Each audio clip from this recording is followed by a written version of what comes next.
honorable members and colleagues. We've joined once again this morning in relation to two reports that we were meant to receive from the department regarding the NSF, and as well as an update on their audit action plan, or rather implementation of the audit action plan. Anela, can I check with you for any apologies this morning? Good morning, Person, all members. The apologies that we have this morning from the minister, who is unable to attend the meeting to a cabinet meeting. We also received an apology for early departure from the deputy minister, who will be leaving the meeting at 10. Those are the two apologies, Chairperson. Thank you. Thank you very much, Anele, for those. I'm going to hand over directly to the DM to make the opening remarks, who will then hand over to the DG. I trust that all honorable members received both reports that were sent to us regarding the review of the NSF, but also looking into issues in relation to the forensic investigation, which I think had a passcode to enable members to open those documents. I hope that members have had time to engage and interact with the documents. And we must indicate that for us to have found ourselves in this situation of having to request reports at a particular time and receive a briefing, and then not receive the briefing at that particular point and having to then postpone the engagement is unfavorable. And we're really hoping that coming out of today's engagement, they will be fruitful engagements that will come with recommendations as well from members. We are aware, honorable members and colleagues, of the time limitations that we have today, given the fact that we all need to be at the City Hall for the MT BPS. And given the logistics, I think it might not be as smooth as it usually is for us to just make our way to the Good Hope Chambers. So it would be most favorable for us to end our meeting around 12:30. Given the magnitude of the issues we need to discuss this morning, in the eventuality that we are unable to conclude all our engagements today,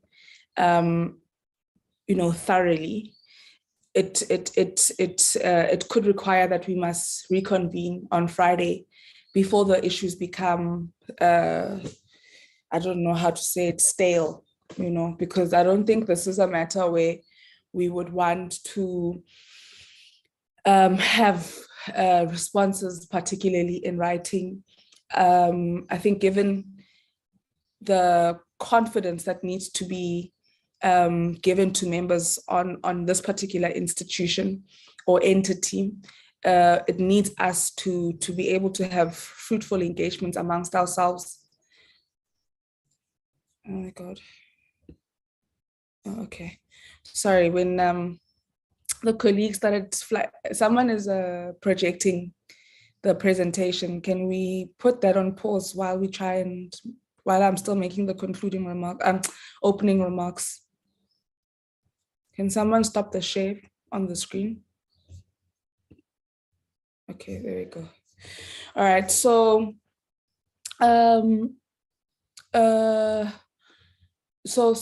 yes, colleagues. So they give in the eventuality that we aren't able to conclude all matters that we need to exhaust today, there might be then a need for us to reconvene on Friday morning, even if it's just for an hour. Yeah, should be an hour and a half before we take engagements on science and innovation. So that's something I'd like us to all prepare ourselves for, and that is given the fact that there is time that we would have ordinarily spent today, given that the House would have ordinarily started at 3 o'clock, that we might not be able to use in order for us to make our way to the City Hall on time. So having said that, I'd like to then hand over to the Deputy Minister, Putima Namela, to make his opening remarks on behalf of the department, and then hand over to the DG. DM. Thank you. Thank you very much, Chairperson. And also for accepting my apology. We are at the World Skills Competition, so we will be going into check on the competitors later today, and also to have several engagements. So, but thank you so much for your indulgence. Let me thank this opportunity, Chairperson, for getting us to brief the committee on two reports, as you've indicated, which is the Task Team report, the Ministerial Task Team report on the review of the National Skills Fund, but also on the forensic report into the National Skills Fund and progress in the implementation of the NSF Audit Action Plan. I mean, I think, well, firstly, that the starting with the forensic, well, both the reports actually were the result of the AG's set of findings in relation to the National Skills Fund. And just before the committee receives the detailed report to the issues raised by the AG, I just want to deal with, some few issues that developed since the matter of the NSFAS became public knowledge. Firstly, this matter, of course, have enjoyed some degree of media coverage, and I think the minister and the department have responded aptly to all of those. But I think it's important that we make the emphasis, Chairperson, that both the ministry and the department, as having been suggested in various media houses, publications, have absolutely no intention to try and sweep the report on the forensic under the carpet. I think our intention is to ensure that those who've been implicated by the report, for the forensic report, face consequences, and that action is taken. And also to the extent that even, pursuance by the criminal justice system, both investigative and prosecutorial, is undertaken, so that we are able to show that anyone whose hand is caught in the TILI, or anyone who has been found to have mismanaged public funds, that they basically face the law. So that's the first thing that I thought I must just clarify, because I think this perception is quite problematic, that our intention was to try and sweep the report under the carpet. In our view, there's absolutely nothing to hide, and I think that's why we we're here and have also taken some action to ensure that not only post the AG's findings, that we take action, put in place forensic audit process or investigations process, and follow through the outcomes of that forensic investigation with actions that will result in consequences for individuals who have been implicated. And particularly since the conclusion of the forensic process, and also upon receipt of legal advice from both state law and our own internal legal capacity in the department, there has been progress in the implementation of the outcomes of the forensics investigation. Firstly, I think just to indicate to the committee that last week we had the opportunity to brief the Committee on Public Accounts, SCOPA, and of course in that briefing, the AG, Hawks, and the Special Investigations Unit were present. And I think at the conclusion of that discussion with the SCOPA, we'd agreed on certain processes, which I think the DG would speak briefly around those, particularly as it relates to SCOPA's insistence that we need to work with the Special Investigations Unit. I think we've set up processes to that effect, and the DG would, in his briefing, include some of the processes that we'll be undertaking to ensure that that's realized.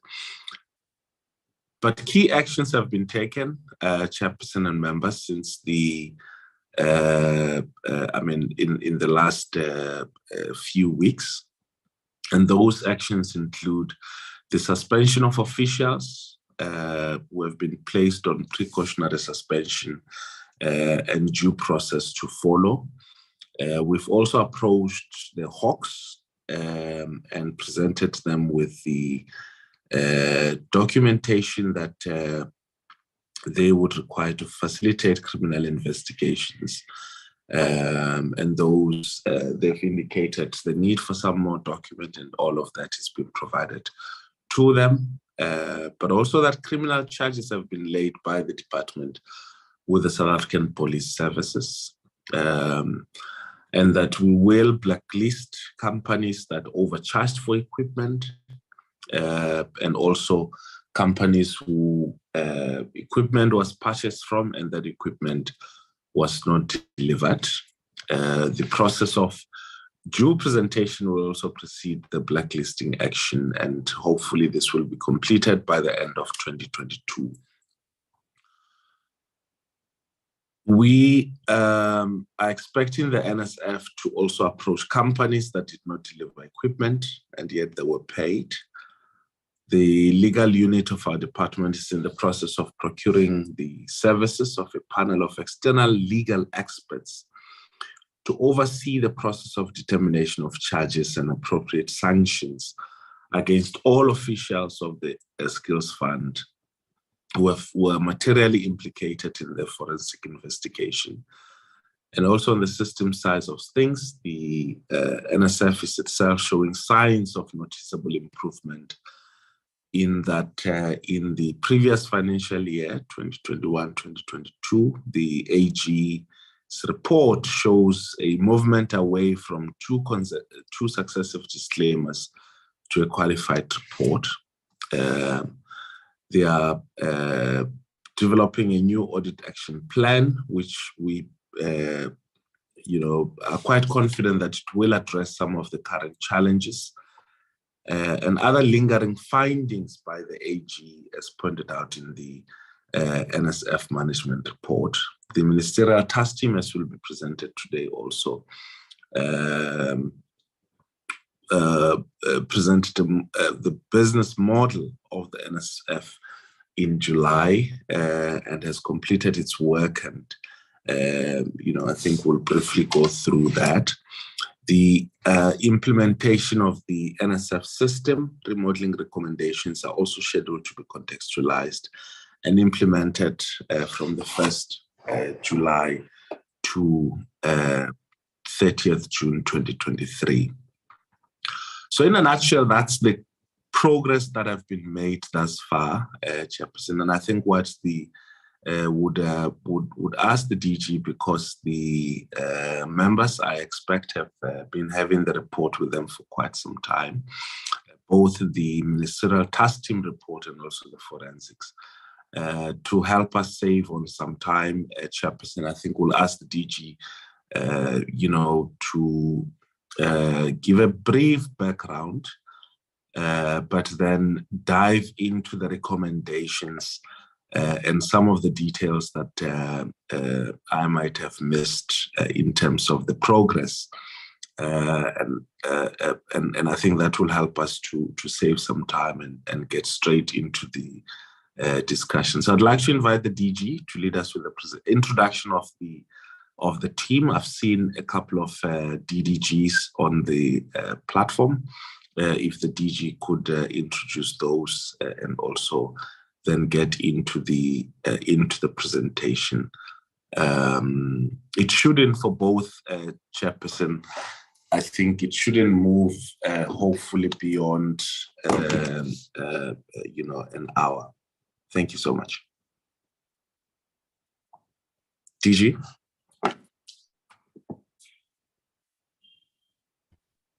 Thank you, Honorable Minister, for the opportunity. Good morning to the chair of the portfolio committee. I trust that my voice is projects well enough, Chair. If I could have your confirmation. We can hear you, DG. In fact, we've missed you, in the past couple of weeks. It's good to hear your voice, DG. Thank you so much, Chair. I think, Chair, first and foremost, allow me to introduce the team education with us. We've got our DDGs present with us, and that includes the head of our legal services, but also we have the acting chief executive of the NSF with us, Mr. David Mabusela, who are here with us to support our Deputy Minister, and thank the Deputy Minister for his remarks and your own remarks, Chair, that you have made earlier. I trust that as we conclude the matters, we shall have found each other where we may not have done so previously.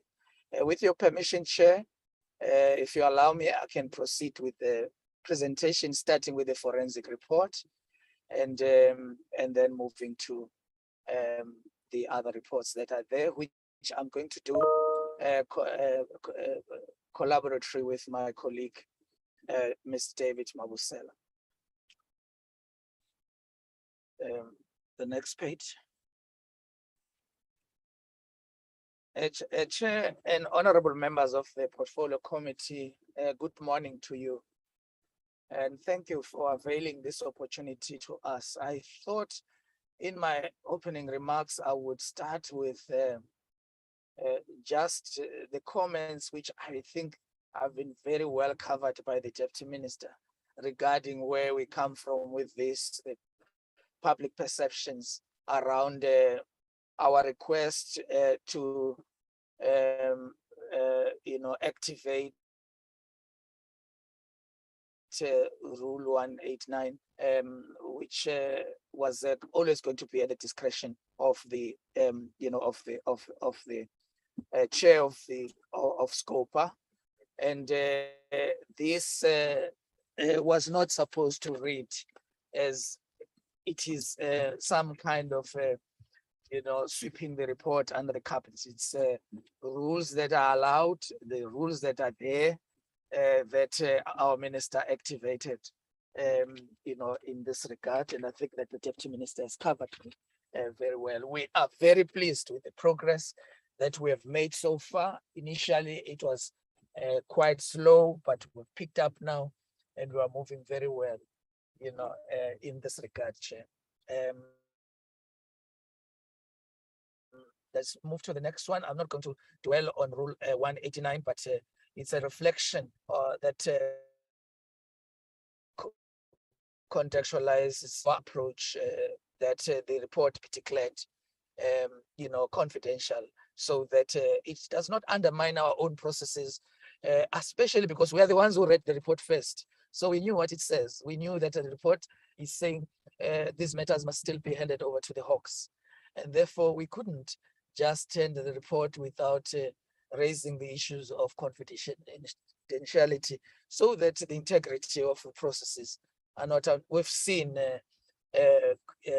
you know, the not so upright, you know, getting, you know, away with, you know, non-compliance and including corruption, you know, just because of the poor handling administratively of such matters. And I think many would agree that the minister exercised the necessary caution and expressed it at the right platform to the chair of SCOPA and allowed the SCOPA to reflect on it.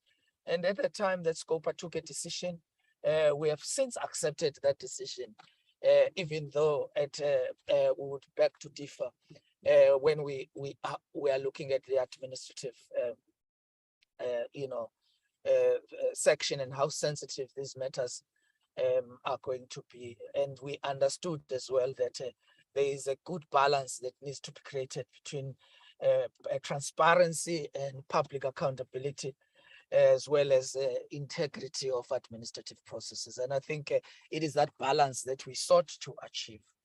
The criteria that was used, the deputy minister has indicated that the minister then appointed the Nexus, you know, a forensic investigation independent, you know, service provider to proceed with the investigation. And I may also say that this is the investigation of the minister of the NSF, and the minister started with these processes some time ago, and there has been previously updates provided to the portfolio committee that included the indication that at some point there were suspensions. One of the accounting officer and the director general of the department, at some point the chief executive of NSF. These processes have been there and they are well known, but once the minister, you know, handed this investigation and decided on it and managed it and oversighted it up to the point when it was done, which took about 8 months. We respected the fact that once the recommendations are there, we will then share them accordingly, and we trust that this is clear.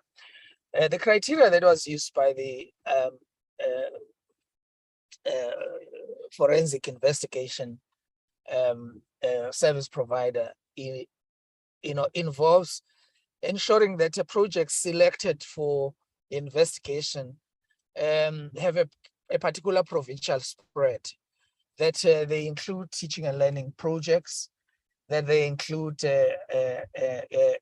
aspects of infrastructure, so that the sample that is selected is a true representative of the population of all the projects that form the 2.5 billion worth of you know, unverified you know, expenditure that the Auditor General in the Auditor General's report of 2019-2020 you know, raised issues about.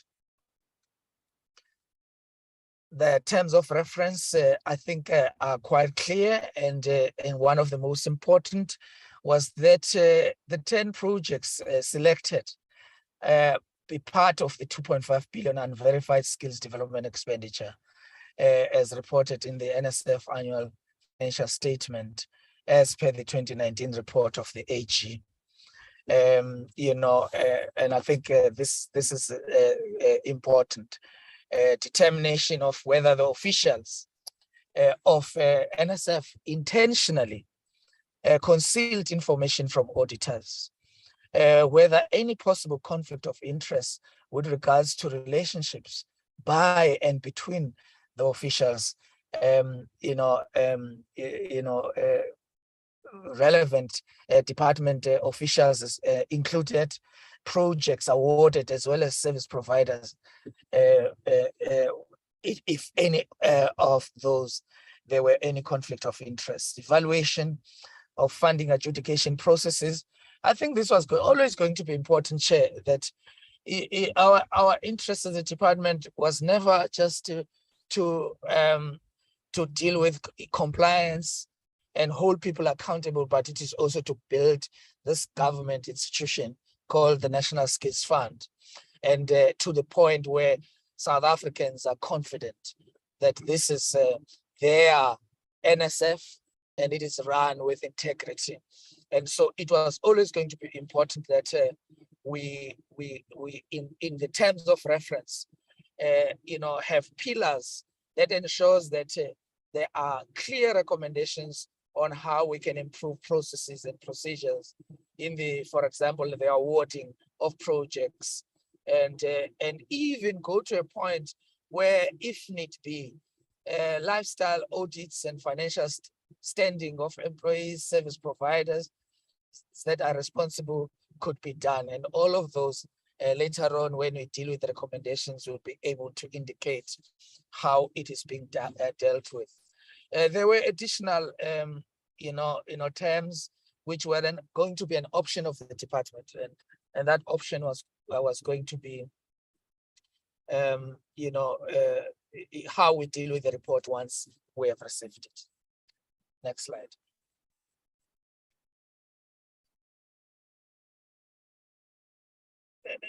Chair, I think this slide is important in that it brings and it lifts from the report, which is quite comprehensive. The specific projects that we lifted. Secondly, how they are spread throughout the country and through all the provinces, and throughout the entities that are involved.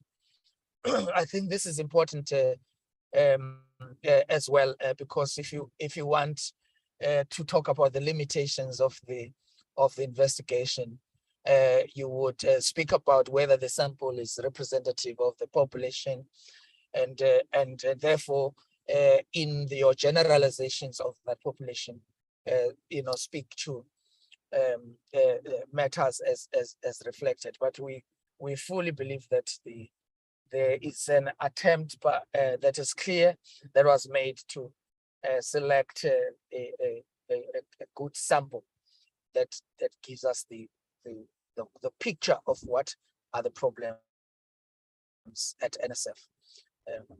Let's move on.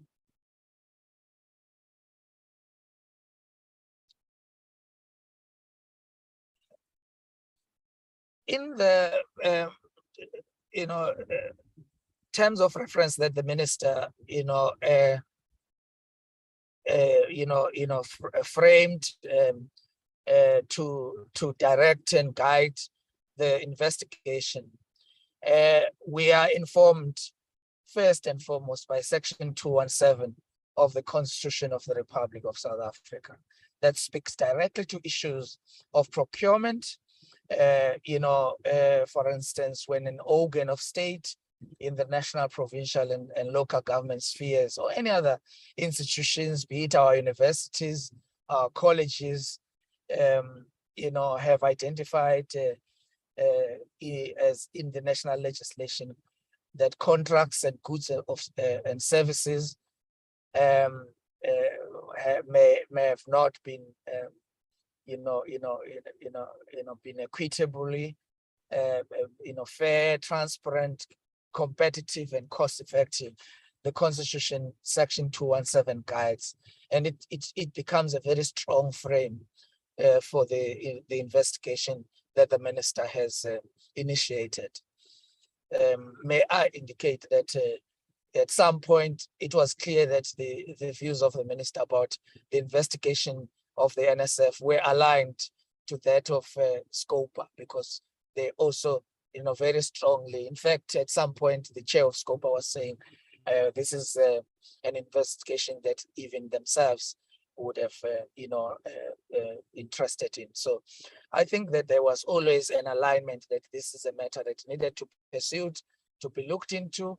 Now we have a report, now we have recommendations. It enables those of us who are in the administration to now take decisions that are not only going to just deal with the issues on the table, but also so to make sure that our institutions are never, so vulnerable as to allow such, irregularities to occur. Ikonolako, women and youth, if you allow me, Chair, I'm diving straight to the recommendations. But I will immediately after that just speak to general conclusions and recommendations, which gives broader issues which further than just identifying issues in the 10 projects were raised by the forensic investigation. Section 34 of the Prevention of Combating of Corrupt Activities, the Act of 2004, PRECA, states that any person who holds a position of authority defined in Section 34 of PRECA, who knows and ought reasonable to have known or suspected that any other person has committed an offense in terms of Section 3 to 16 or 20 to 21 of the Act, which could include fraud, extortion, forgery, forged documents, and any other, has a responsibility to report these issues to law enforcement. And I think in each case, Chair, and I think I need to report in advance. Once we receive the report and we've applied our mind on the report, our internal processes have, followed through due process. We reported all 10 cases to the police, and we have also reported the matter to the Hawks, who have already allocated, dedicated, experienced officers who have now received this report and are investigating on the basis of the recommendations of the forensic investigation. This we are going to report a little bit in more details later, but it's important to indicate right up front that in terms of this project, Chair, if you allow me just to just give a little bit of a detail, this is one project that really demonstrates very clearly what we are dealing with here. Here we had one company that in South Africa was responsible for rabbits in trade, and 80% of all rabbits in the country are consumed in China. And so this one company, at the time we approved the project, was already under liquidation because there were problems, which means there is a non-alignment between our own processes and a proper scanning of the economic environment to establish if before you approve a project, there is any chance of success or not. Before you launch small and micro enterprises into an environment in the economy where they are never going to have a chance to win. I think that there was a huge omission right at the beginning when the approval was done. And I think this is very clear in the report. We have not lifted it in the presentation itself, but I'm saying this so that it becomes clear to members of honorable members of the portfolio committee that we have done a detailed analysis of this report way beyond what the forensic investigation is about. We are building a system, that is going to stand the test of time and be the pride of South Africa once we have done so. Based upon the conclusions after investigating this Ikonolako Women and Youth Primary Cooperative Limited, the forensic investigators concluded that there is a reasonable suspicion of corruption and fraud money laundering and theft, and therefore recommend that the department report the matter to the Directorate for Priority Crimes, of which we have done. And to the credit of the DPCI, they have already begun with the investigation, and the officials involved in the completion of site visit forms are cited in the report, and they are named in the report. And all those officials that have been named have already received from the accounting officer their letters of suspension, and they are currently on suspension. And this is just the beginning, and there's much more that is going to emerge, because as the Hawks also unearth some of the issues, tracking, the relationship between, the third parties that were involved, more officials are going to be held to account. No one will be spared. In terms of this process, we are determined. We have set up our own internal independent panel that helps us to look into these matters so that our processes are not contaminated. And we believe that we have moved,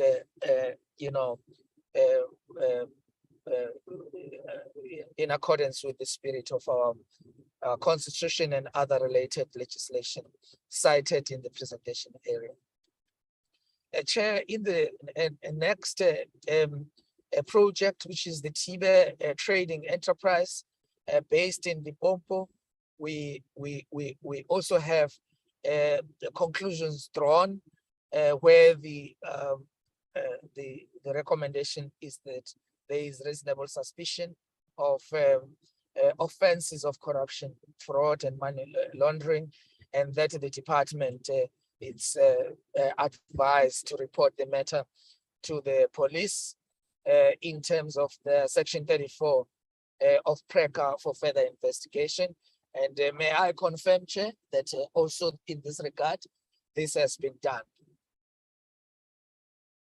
The next slide.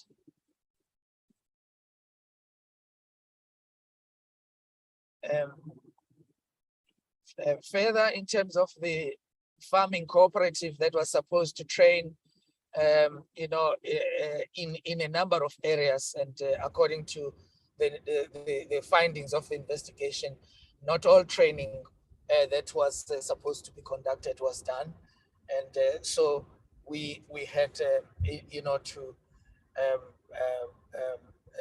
identify this, and in the report clearly the conclusion is drawn that even in this regard, between the awarded service provider as well as the third parties that are involved, there are issues that are reasonably could be aligned to offenses of corruption, money laundering, and theft, and therefore the matter was recommended that it's handed over to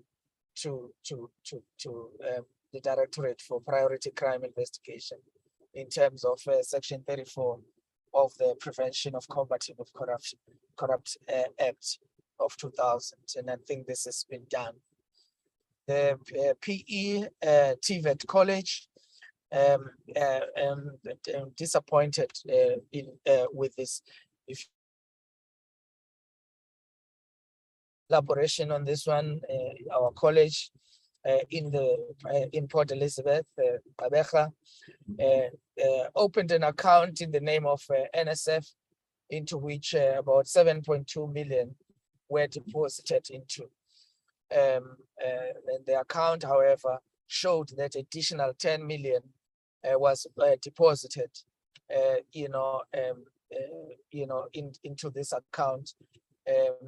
And the issue here is that in the memorandum of agreement between NSF and the college, our policy dictates that there must be a dedicated bank account. Each time we appoint a service provider, a dedicated, this is not always done.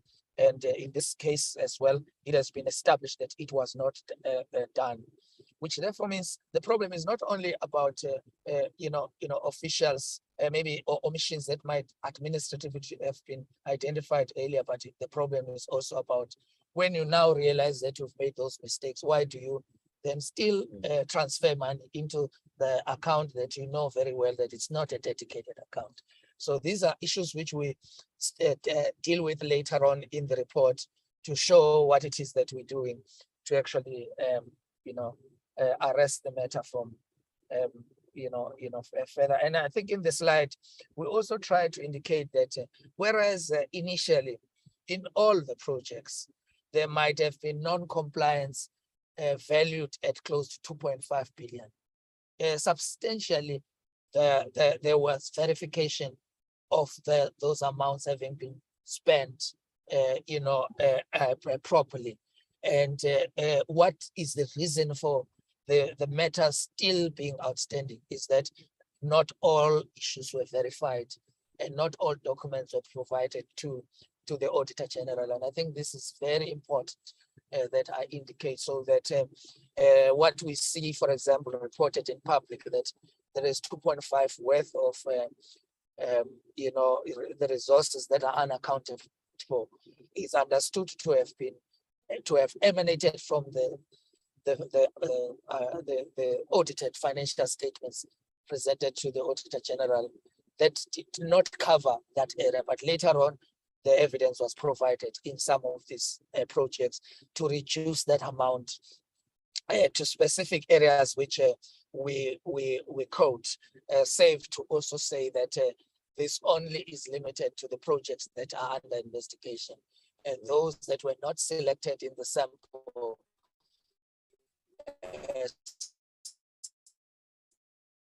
must be looked at.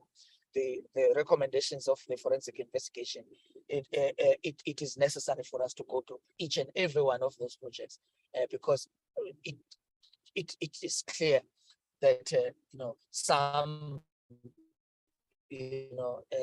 reasonable measure of wrongdoing and non-compliance could have happened there on the basis of the recommendations of the forensic investigation.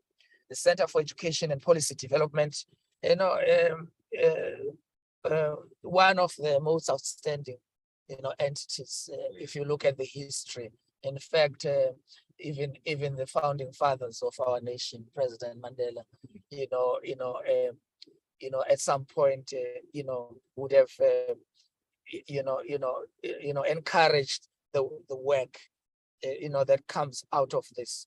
Unfortunately, the project funds that were paid to NSF, to the CPD, did not benefit all the students, as Nexus, the investigating forensic investigation service provider, has found that some of the students, because of the skills development activities, did not benefit fully in terms of the memorandum of agreement, and some of the training did not take place, and some of the funds were used for the operations in contravention of Section 28 of the Skills Development Act, and the skills development activities contracted for were not performed by this supplier, disappointingly. This has then led to the NSF not receiving the services that was paid for, and this is also as a result of an inadequate due diligence processes, and as if a check was performed on whether the supplier was in good standing with SARS or not, it was going to be identified that the supplier was not in good standing with SARS. And in this regard, close to 5 million was owed to SARS at the time that the project was allocated. And this should have been... Apologies, DG. Apologies, DG. I'd just like for us to have an indication from the team on your side, how far they are with sending us this updated presentation, because we don't have this updated presentation. So can we just have an indication so we know how far we are in terms of following as DG makes his presentation? Thank you very much, Chair. May I indicate that there are two presentations. Well, I made an administrative decision this morning not to give you a different presentation than the one we presented to Scopa. And that is why you have this presentation, but it's not like it's an omission. It's just our attempt to try and provide as much information as we can. This might inconvenience members, but if we trust that it's understood the intention. There is already the initial presentation, which was a summary of all the presentations that needs to be done today, which is already with members. This one is my addition, just to make sure that we do not report to our oversight differently. I think at the end, if the inconvenience, Chair, happens as a result of this, I will apologize. Okay, that's fine, DG. I'm just asking, can we have an indication from the team how far because we have requested for this to also be sent, but we'd like an indication on how far they are with sending this document.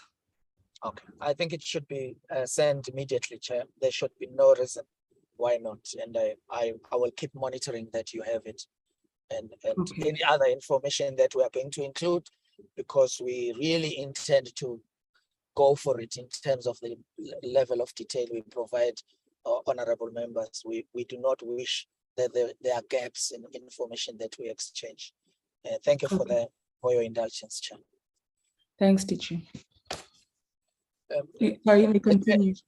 All right, Chair. I think because our approach is to concentrate on recommendations, I'm taking into account the fact that the report is quite comprehensive to not just only look into recommendation, but where necessary, just to draw without being too elaborate on the contextual issues as well, so that we assist those who may see this for the first time. The next also in terms of the CPD, Chair, the conclusion arrived at is that this too must be handed for further investigation, and we've reported this to the police, and we have reported it to the Hawks, and it is under their investigation as well. Then the communications company, Rubicon Communications, is also cited. Emanzini Staffing Solution, is cited as one of the projects that we looked into, and again in this regard, non-adherence to clause 4.3 of the memorandum of agreement that is identified by the investigation. The department is urged to blacklist, it's urged to blacklist the company, once the investigation is concluded, because they were unable to justify expenditure amounting to close to $1 billion, and it then creates a reasonable suspicion of corruption, and because of it, the request is that we hand over the investigation, of which, again, Chair, we have done so. It's recommended also that the department consider registering a criminal matter, which we have done, and and ensure that where there is still unexplained, issues, the entities held to account. And I'm happy to report that even in this regard, there is a police reference. And may I also indicate, Chair, that recently when we presented to Scopa, the General Libya, the head of the Hawks, confirmed, and it's now a public matter, that we have complied with their request for further information, and the investigation is ongoing. The Ingwe TVET College is also implicated in and is one of the projects that were identified. it had a company that was trading as ADA Holdings, which is an active company that submitted an unsolicited proposal to the NSF as a discretionary and innovation grant application on 13 August 2013. The proposal stated that the specific objectives of the project was to develop the Ingwe FET capacity at 4 campus sites and improve institutional capacity, provide guidance and training for lecturers, and develop NQF programs and skills at a cost of about 280 million. An Artisan Development Academy, a wholly owned subsidiary of ADA, Holdings, was accredited as a trading, provider with services CETA, EW CETA, Seed, TA, Merck CETA, and Chieta. The project was awarded to the college for the training of more than 1,000 learners over a period of 9 months at a value of 187 million. And the project fund, and I think this is the point I made earlier, Chair, that initially it was 187 that was not verified, but later on they were able to provide evidence in this regard, but they could not, provide sufficient evidence to the Auditor General worth about 131 million in this regard, and because of it, the Auditor General was not satisfied that they fully complied, and we are therefore therefore further reported the matter to the Hawks because of the failure to provide requested bank statements, in particular, failure for providing documents and reports, which is a breach of clause 4.4 of the memorandum of the agreement. And given the conclusion reached in respect of the other holdings, the reasonable suspicion of fraud, theft, and corruption, Nexus, which is our forensic investigating service provider, recommended that there was non-compliance with PRECA in this regard, and because of non-compliance, the accounting officer must report the matter to the police, of which this has been done, Chairperson. Ekurhuleni, West, TVET colleges, despite requesting the bank statements in November 2021 already, the forensic investigators only received complete banknotes later on in January this year, long after the which means there was also non-compliance even with our own investigators, regarding these issues. And EW TVET then only provided further documentation which were requested from the bank statement received later on towards the end of January. And this then allowed Nexus to finalize its investigation after issuing requests for information to the colleges right up to the 14th of February. I think here we are trying to indicate that with some of those projects that we have identified, we have noted non-compliance and even refusal to work with our investigators. And I think we were very happy to work with the Hawks in this regard, to making sure that no one escape compliance, no one escape accountability in the system.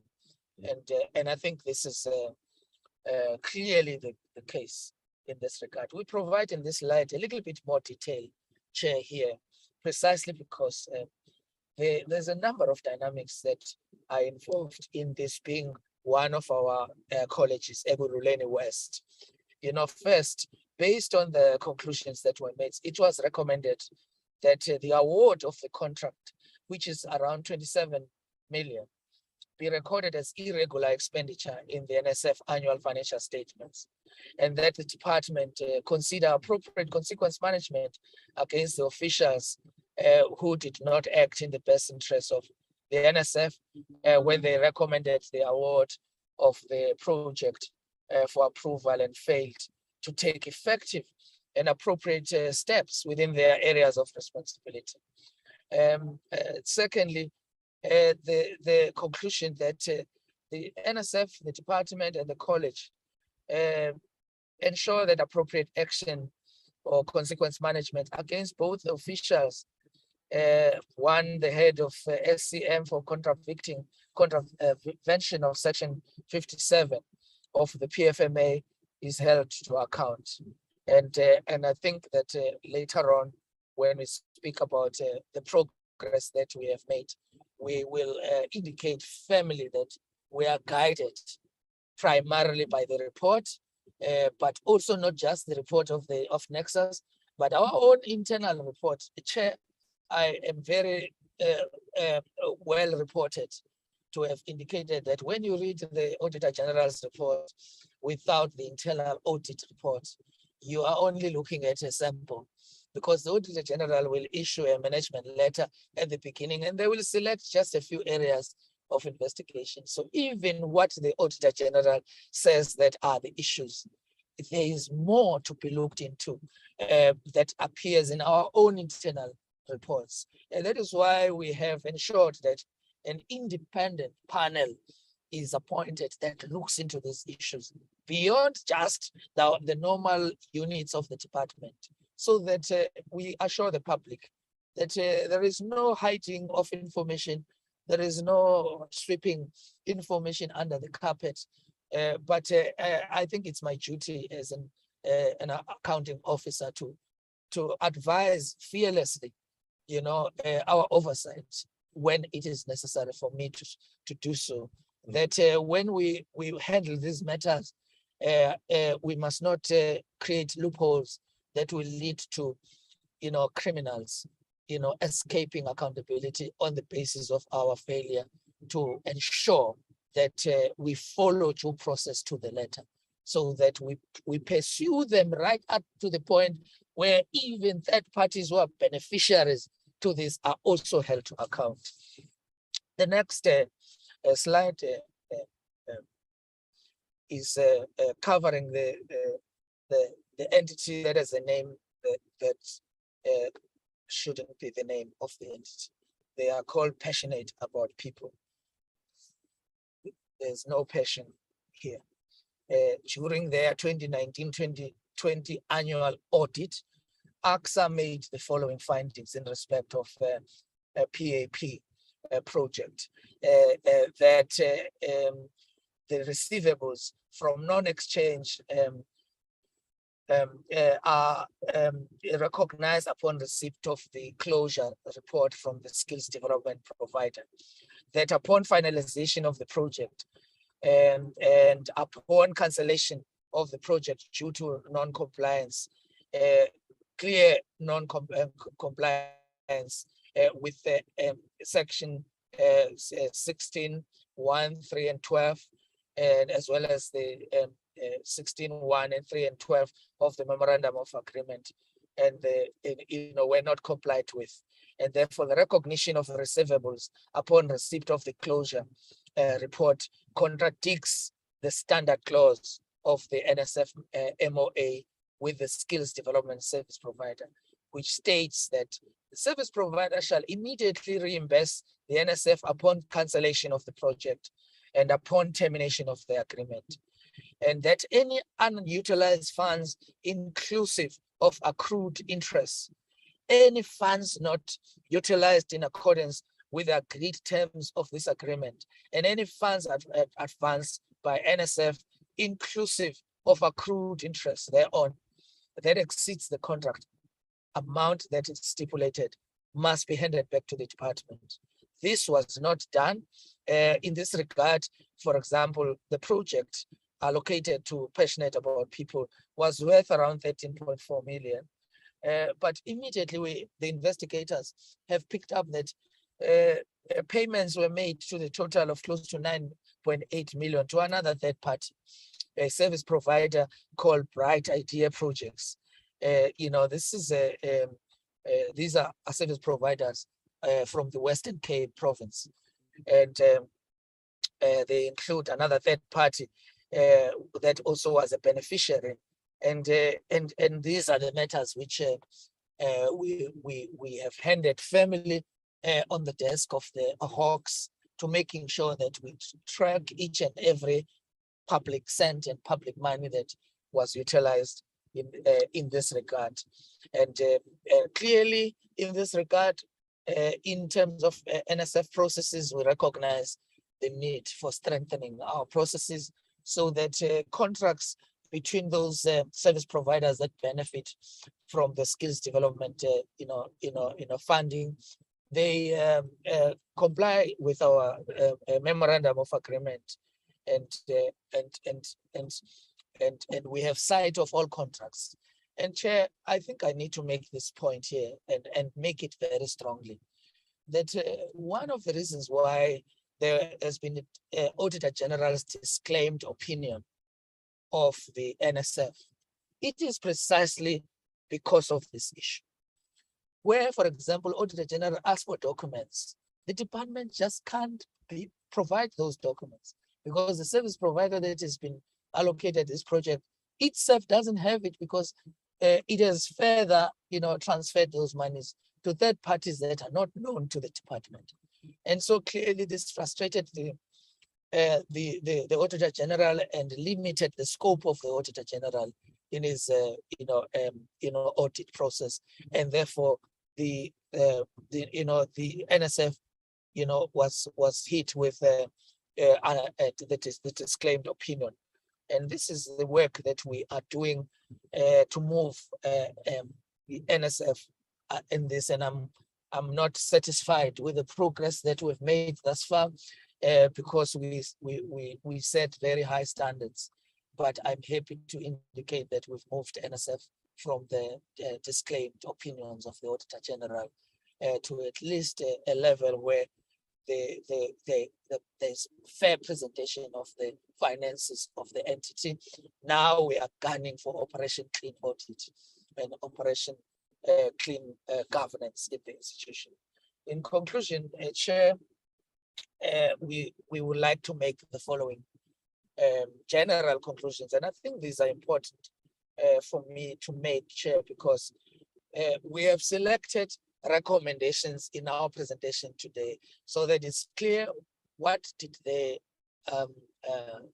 because in the actual report is clear what kind of evidence was requested, what evidence was provided, what evidence was not provided,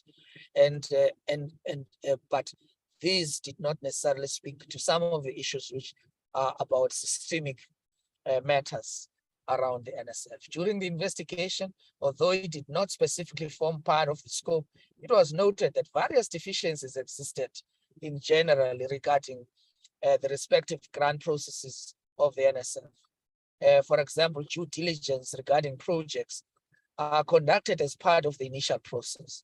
However, the findings from the respective officials differ materially, and findings are seemingly not always considered when applications are considered or are approved. That technical evaluations are conducted by NSF officials and recommendations are made for due diligence, and that site visits must be done. Clearly, these are recommendations that are going to help us to build the NSF that we want to see going forward. The NSF that complies with the audit process. Chair, at some point I reported that there was a huge lack of compliance with the Auditor General by the officials of the NSF. And I'm happy, Chair, that if you look at the Auditor General's report that he has issued now, the Auditor General actually confirms that there is a different NSF right now that is fully compliant, to the extent that at this point in time, the Auditor General himself or herself has actually conducted a joint workshop with the department to the officials to making sure that we change the trajectory of non-compliance and develop a new organizational culture that is reflective of what the Minister of Higher Education, Science and Innovation Dr. Blade Zamande, wants to see amongst all the entities that reports to the ministry. The bank accounts do not reflect the name of NSF. And despite this discrepancy, we found that the instances where NSF still, like this, NSF still approved the bank account, the transfer of funds. Nexus also noted that there is a common trend, and this trend is about that as soon as payments are received in the service provider bank accounts, the money is transferred to second and third parties from where the funds are then dispersed. And this makes it so difficult for audit processes because then when evidence and documents should be provided, this is not done. We are moving very swiftly to making sure that going forward, none of this happens in the new NSF that we are building, and that the minister initiated. It's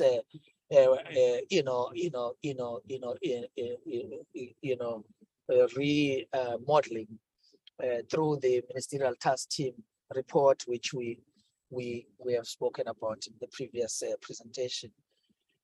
There are also third-party invoice, chairperson, that are not submitted to NSF as proof of expenditure, and the NSF cannot monitor these expenditures. These invoices are not descriptive, and the actual expenses cannot be verified by NSF. In some instances, bank accounts of them are incomplete and are not available, and these cannot be provided to the forensic investigators.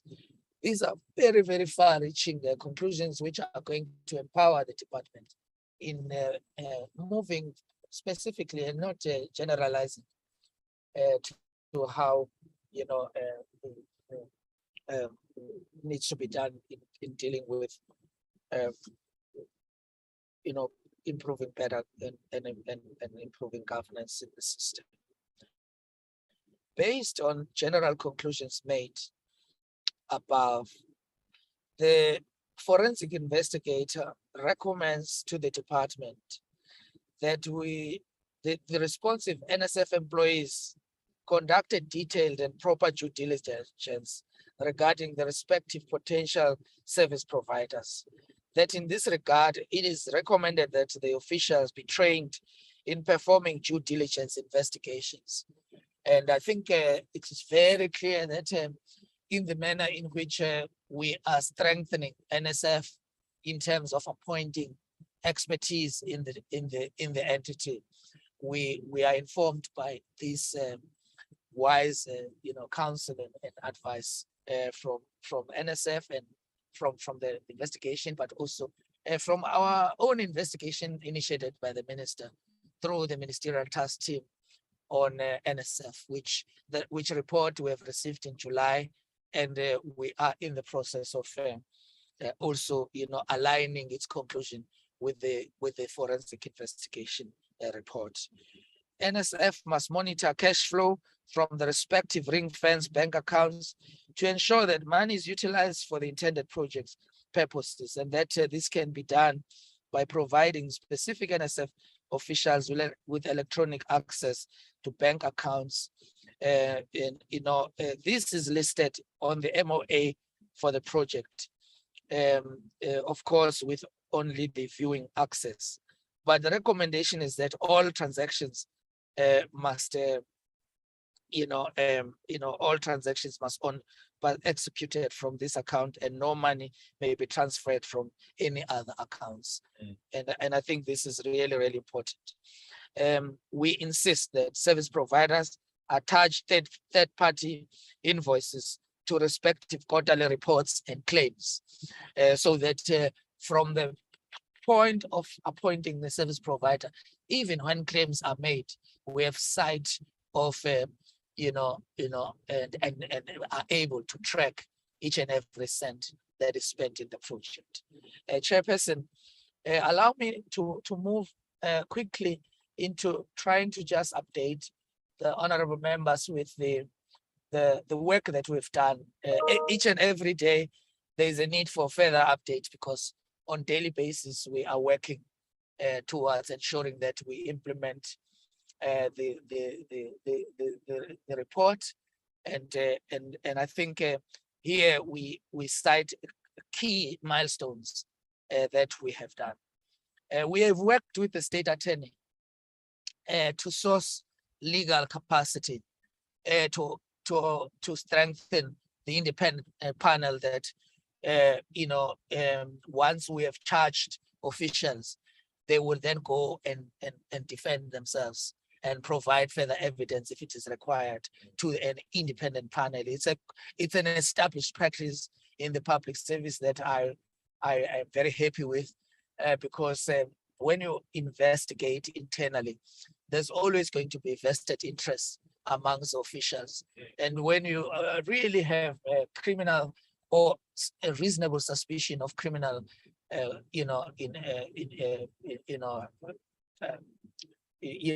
criminality, you have to make sure that you close those loopholes. I am happy to say that the state attorney has assisted us, and we are well in advanced stages of now issuing dates by which the officials that are suspended and those that are still going to be suspended, as more information becomes available to us, everyone will be held accountable, regardless of their levels in the hierarchy of the system. The reported the matters that should we've been asked in the report to report to the Hawks. This has been done, and currently we've put together a team led by our head of the legal services, Advocate Kuta, to work directly with the Hawks in respect of the work of the government fraud unit team that the Hawks have identified to be working with us.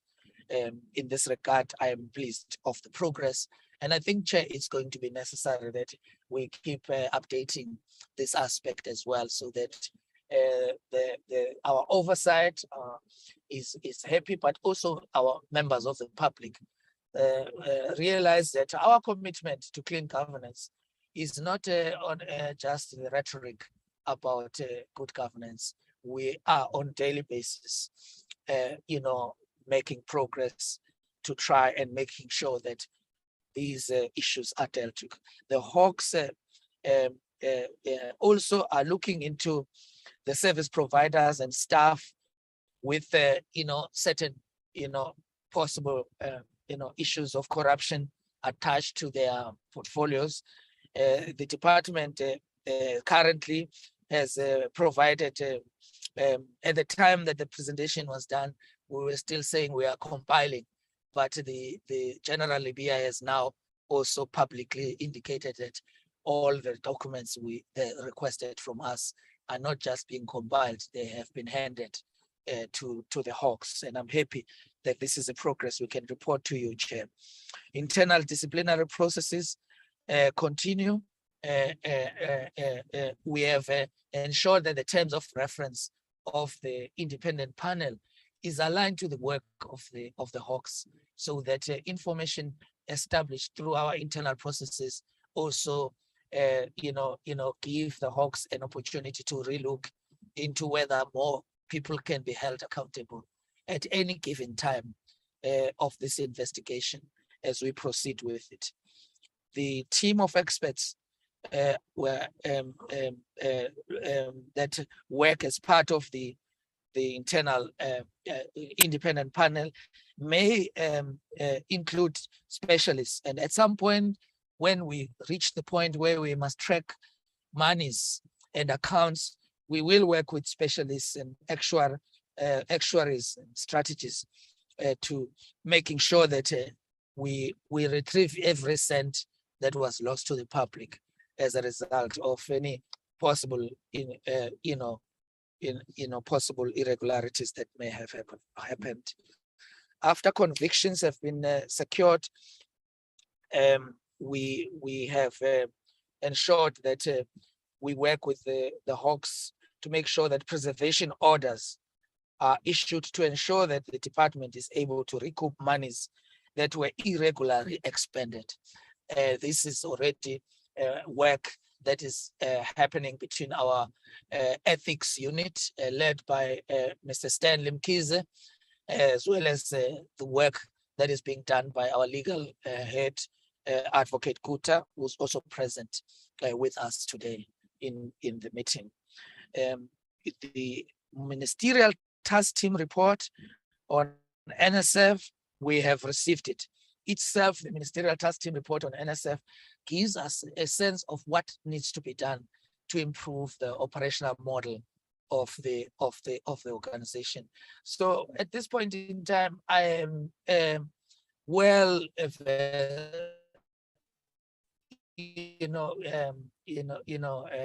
advised in terms of what needs to be done. I think what needs to happen is to then provide a very clear action plan that indicate what targets we have made for this financial year, by next financial year, but we are not making it unknown to the public that for us, NSF must have clean audit and nothing less than that. And that is what we want to see happening in the entity. There are 5 meetings that have been held between the minister, the auditor general, the accounting officer, the chief executive, the meetings that are about engaging on the audit compliance issues. We continue to do this. We have casted the net wider than just the NSF. When it comes to this, we are looking holistically with the Auditor General at all other entities, including all SITAs and all colleges and all universities, and some of our entities that are not audited by the Auditor General, but they have their own internal auditors. We are looking at all of this, and in our comprehensive plan, and Chair, we within a week from now, we have called upon all our entities together so that we have one plan, one action, audit action plan for the entire sector, instead of sectorial, audit action plans that don't speak to the macro vision of our minister and that of our president, and that which is the expectation of the people of South Africa. And in this regard, we are looking at this mother of all meetings with our entities in the week's time where this is done. The Directorate for Priority Crime Investigation obviously will conduct further investigations, and that the independent panel of experts, the forensic investigators and labor relations unit continue to work together in a manner that is seamless, which is under the leadership of the independent panel in this regard.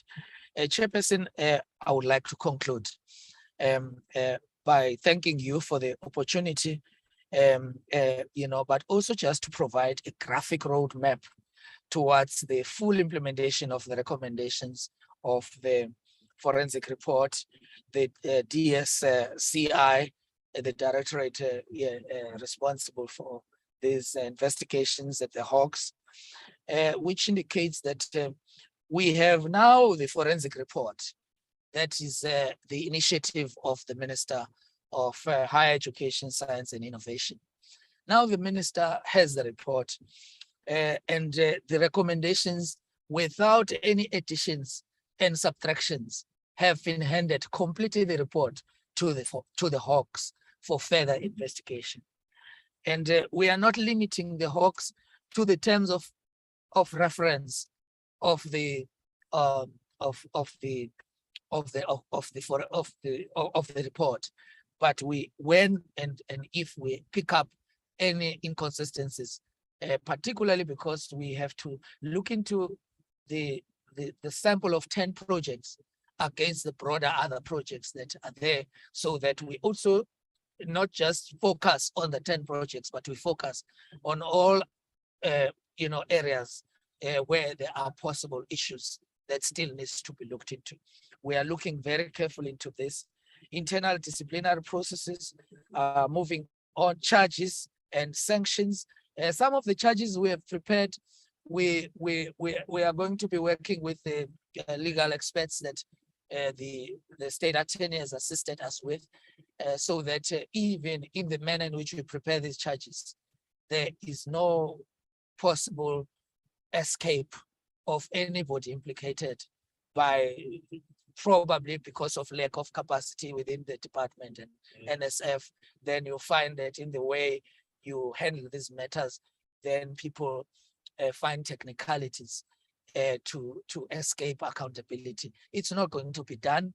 We are determined that we will follow the rules and the law to the letter, and we will follow each and every cent that has been lost to the department. We acknowledge the report of the NSF in terms of the business model reforms that are underway, which the minister has sanctioned. And again, when we report on these issues, it must be clear that these are the initiatives of our minister. They are not generated external of the department. It is the fight against corruption by both our deputy minister and our minister that we are reporting about in this regard. And we are happy that there is progress regarding these matters, that we are no longer arguing about is the report secret or not. We have the report now firmly in the view of the public, in the view of our oversight. We have advised, though, that this be done with a sense that still do not undermine the integrity of the investigations that are still going to be done. Allow me, Chair, to just make one addition, because we've been to SCOPA, and they also have suggested to us that we must look not only on the internal.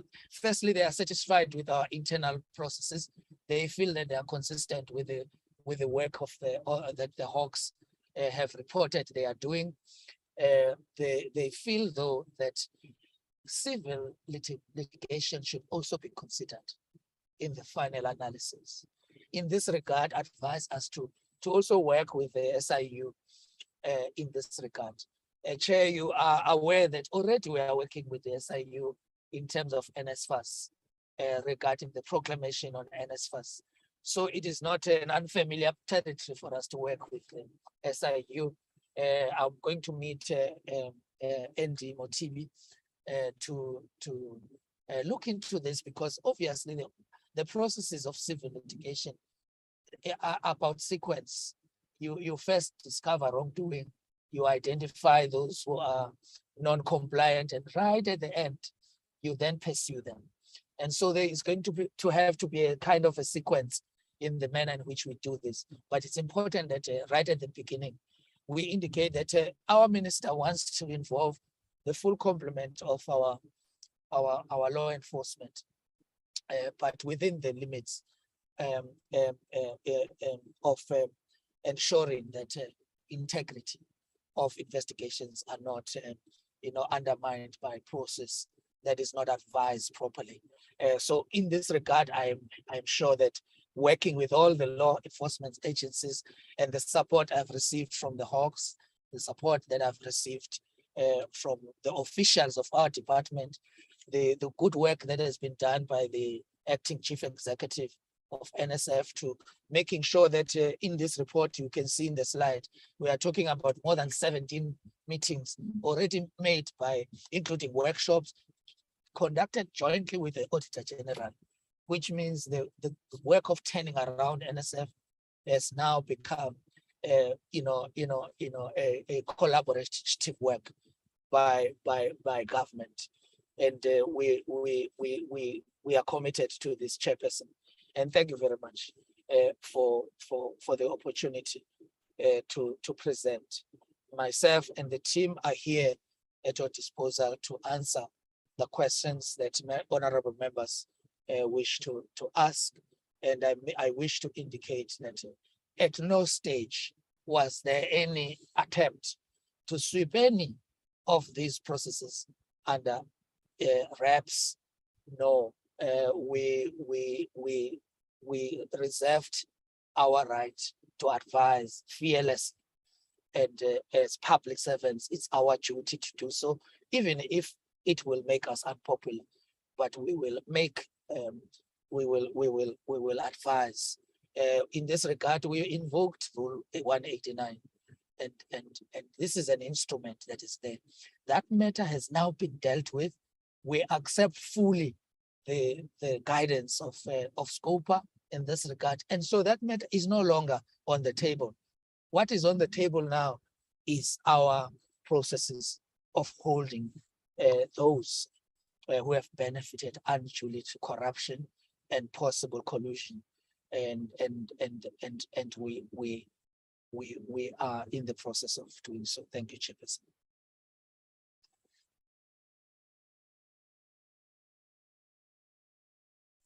Thank you very much, DG. Can I just check with DM? I know you did indicate that you have to leave us early. Can I check if you're still on the platform and if there's anything you would like to say before you leave? Or before I hand over to members? All right, okay, let's leave it at that for now. Sure. Yeah, no, this is really a scary one, to be honest. I don't know if my sound is audible. Honorable Itzia, can you hear me?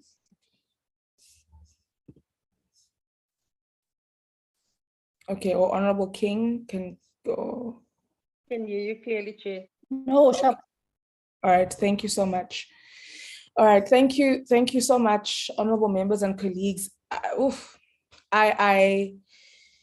I don't even know what one can begin to say in relation to you know, the findings on the forensic investigation on the NSF or maladministration at the NSF. It is actually, I don't know if the right word to use, Honorable Litsia Mananiso, Honorable King, is scary. It is actually so scary how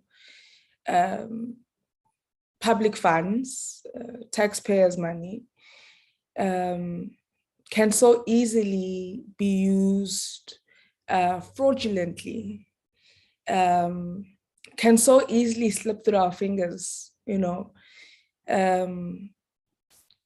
It's shocking. It's really just shocking. It's scary, you know, and these are massive amounts. It actually, I think for me, you know, when I think of the role of this department and the fact that there are people within our ecosystem, so it could be not so I don't want to only say officials or, you know, those who are working in the department, but these third parties that we're referring to, these service providers that we're referring to, and then of course, you know, getting to administration and those who are working within the institution, that whole ecosystem, that there are people within our ecosystem who are first and foremost not fit for purpose at all. That our systems are not fit for purpose at all. They don't protect citizens by virtue of them not being able to protect the funds of citizens, taxpayers' monies. They therefore just don't protect citizens. And the fact that there are people who are within our ecosystem who clearly don't have the best intentions of what we are trying to achieve through the mandate of this department and its entities, it's a crisis. It's like we've allowed snakes, you know, to just bask in our department, in our government, and bayazenzela nje, like. You know, I think Honorable Litsi at some point will come and express himself differently, but bayazenzela. and no one is trying, well, for some time, it feels as though no one was trying to sort of like,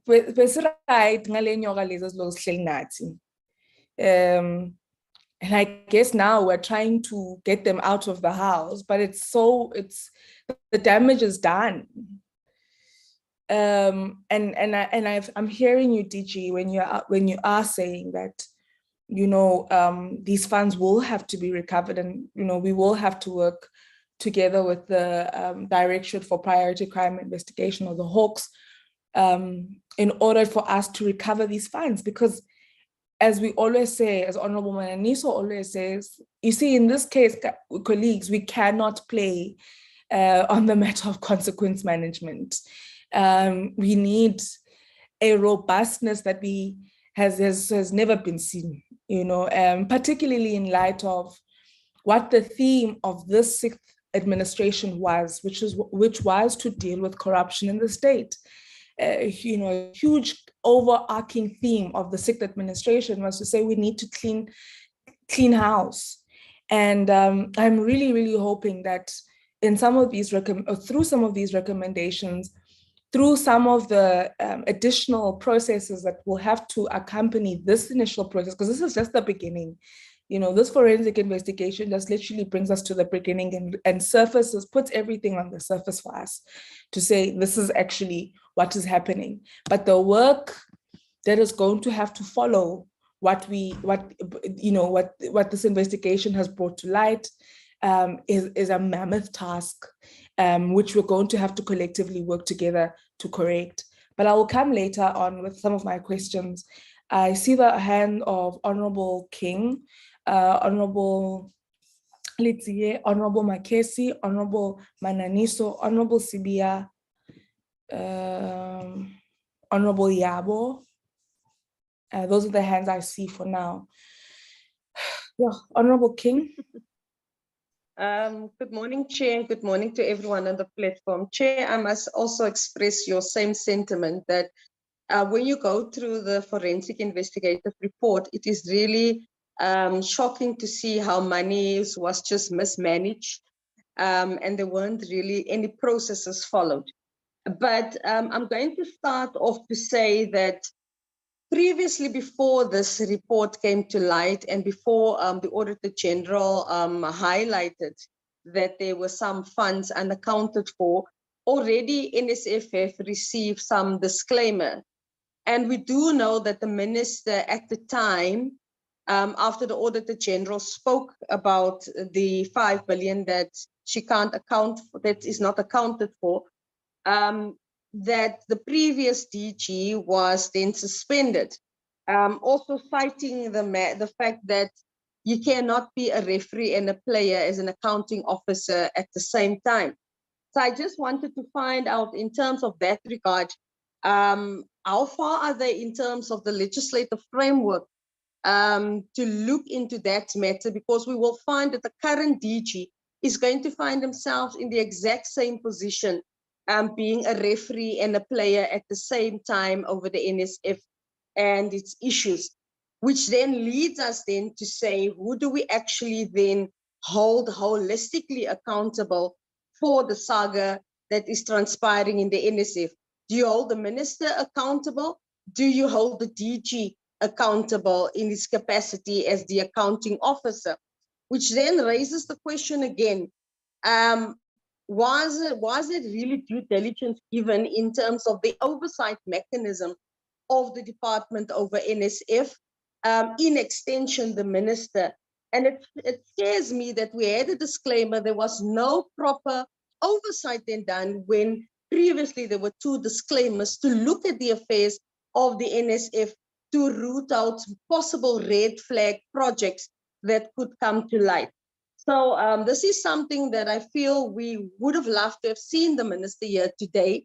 It's a pity that at this crucial time, with this crucial report, the minister is not even with us today to answer to some of these questions that we would have loved to have posed to him in his personal capacity as the minister when these things transpired. Also, if you look at VAT that was not paid. I'm very much concerned that we have not roped in SARS in this regard, because obviously they were also defrauded in terms of VAT repayment. So I would love to see them actually roping in SARS at some point. Then the project, the way it was selected, Chairperson, on the 6th of September 2021, the list was provided to Yudi Mabuza, the Chief of Staff of the Minister of Higher Education. On the 7th, Yudi asked that the list be amended or revised.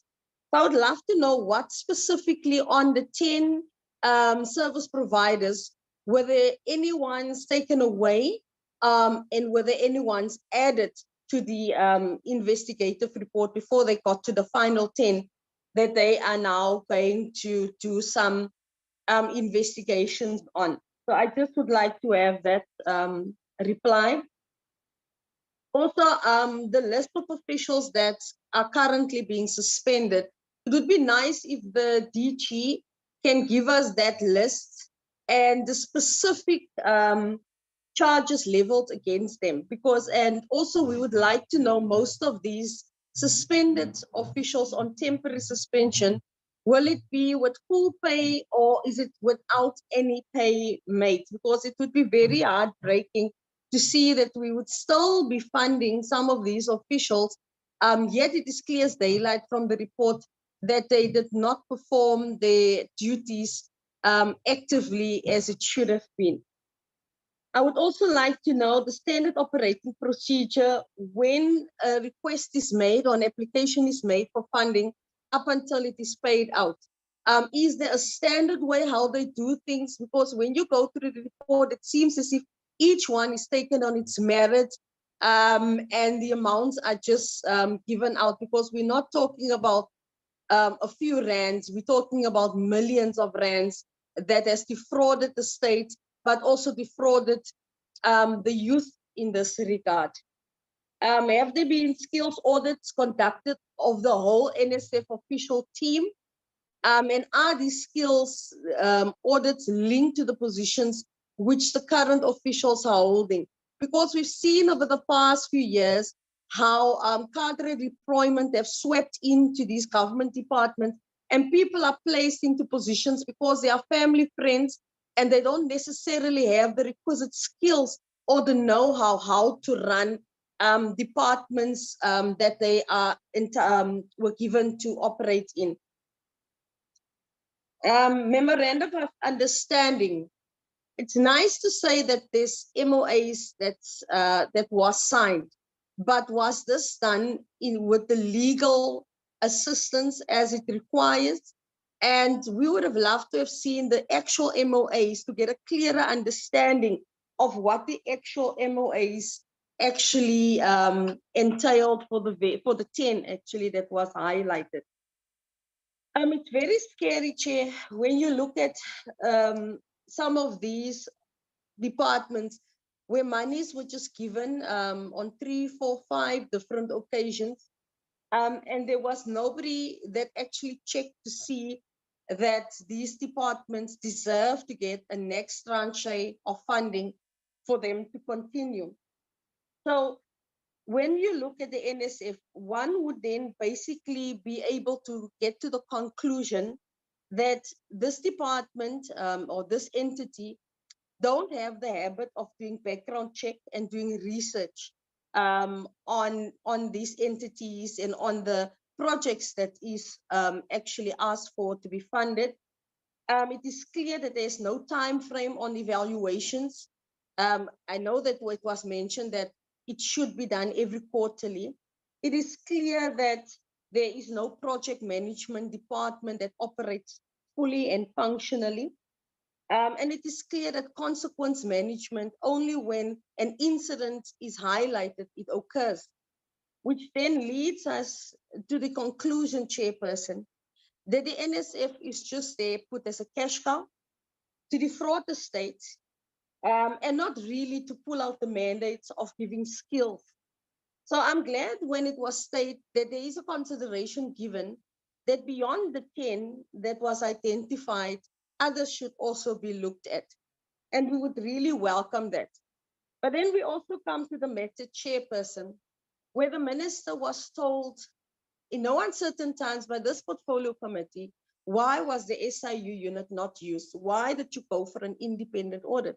Now we're reverting back to the same thing where they were told by SCOPA, and again, they're going to be told by us, that the SIU should have been used. So now we're incurring double cost for an investigation that should have been done by the SIU in the first place. So we also need to find out how much that cost will be, because we've heard from NSFAS how expensive it is to do an SIU investigation. So I would like to know that cost. I would like to know the cost that we will be incurring with the state attorneys in the legal team set up. And if there is any cost that will be from the Hawks side for further investigations. Because clearly, Chairperson, we are not happy as we go through this report. It's no use highlighting the names because they've said they've taken it to the police. They said that the Hawk is involved in all of that. We welcome those processes. But Chairperson, somebody needs to be held accountable. And I'm yet again reiterating, do we go for the Minister in this regard? Or do we go for the DGs in this regard as well as the accounting officers to have ensured that when these things were to be investigated, processes should have been in place, funds was easily accounted for and traced, and also that some of the directors then should vacate the post because they are not fit for purpose to hold any of these positions if they are going to play Russian roulette with the funds of the government and with the lives of students who are actually dependent on these funds. Thanks, Chair. Thank you very much, Honorable King. Honorable Litsie.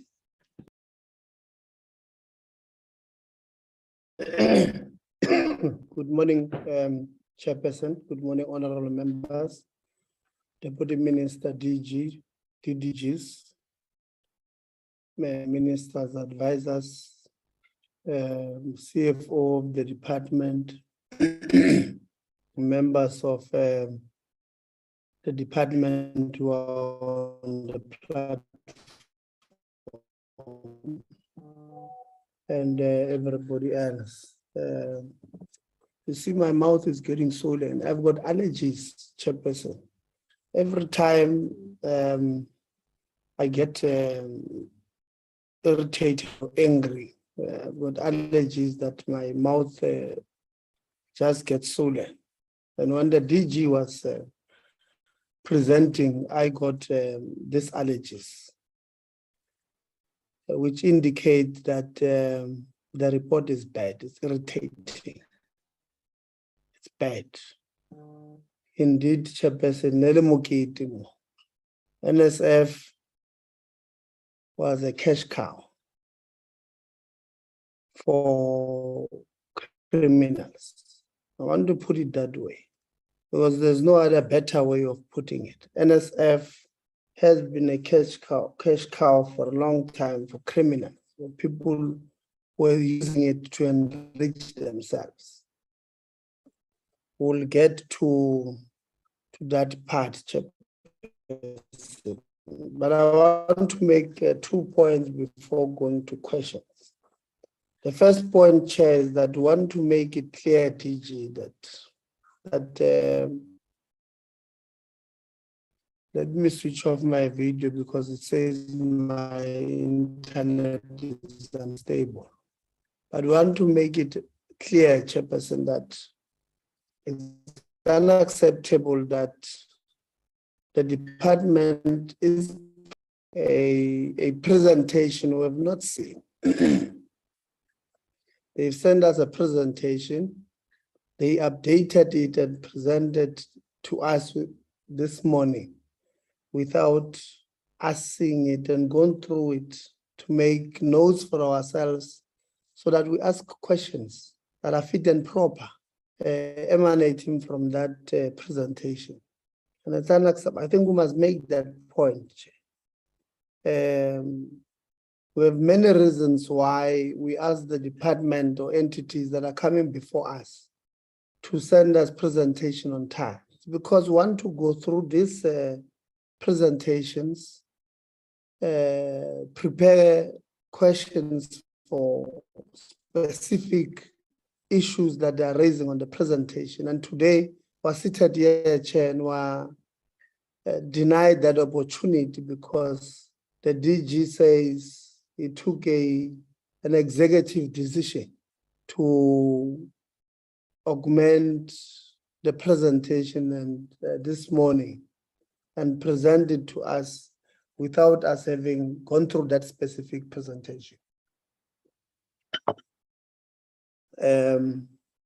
Secondly, Chairperson, when we receive presentations, we go through them, we ask our legal team to look at certain legal things from this presentation timelessly, so that when we ask these questions here, we are not found wanting legally.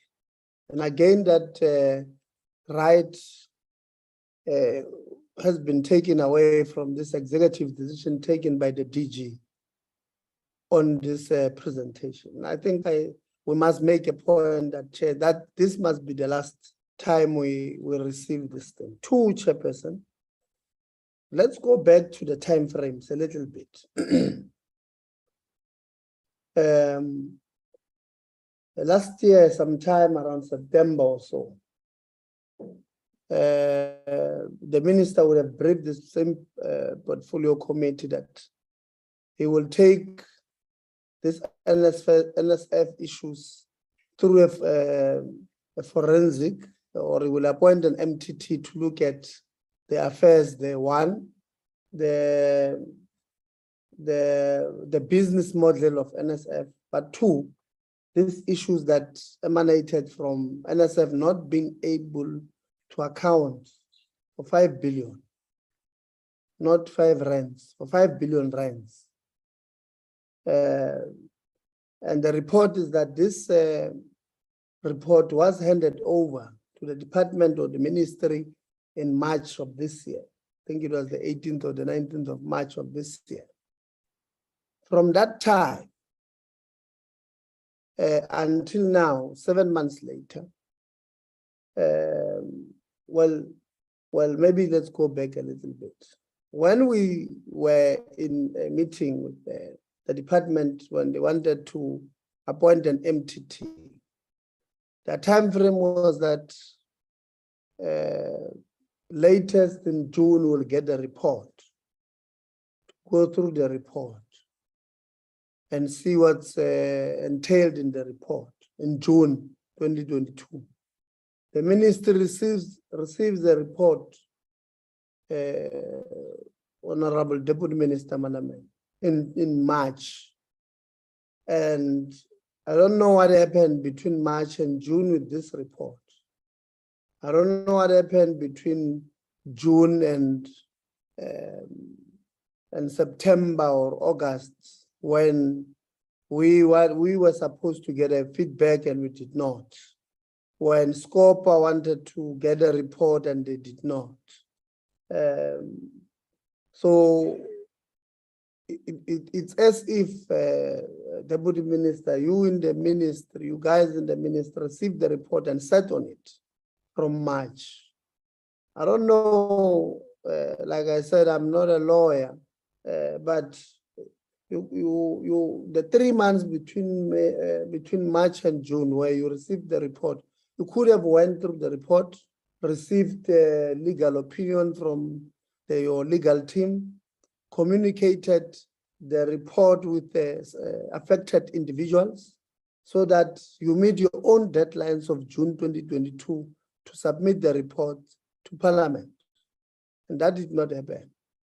A few weeks back when we wanted to get a report from the department, you told us about other people who must still get the report and all of that. Unacceptable. We made it clear then, we also want to repeat it now, that the time it took you to finalize this report is unacceptable. DG, all these cases that you are talking about, many of them, you know,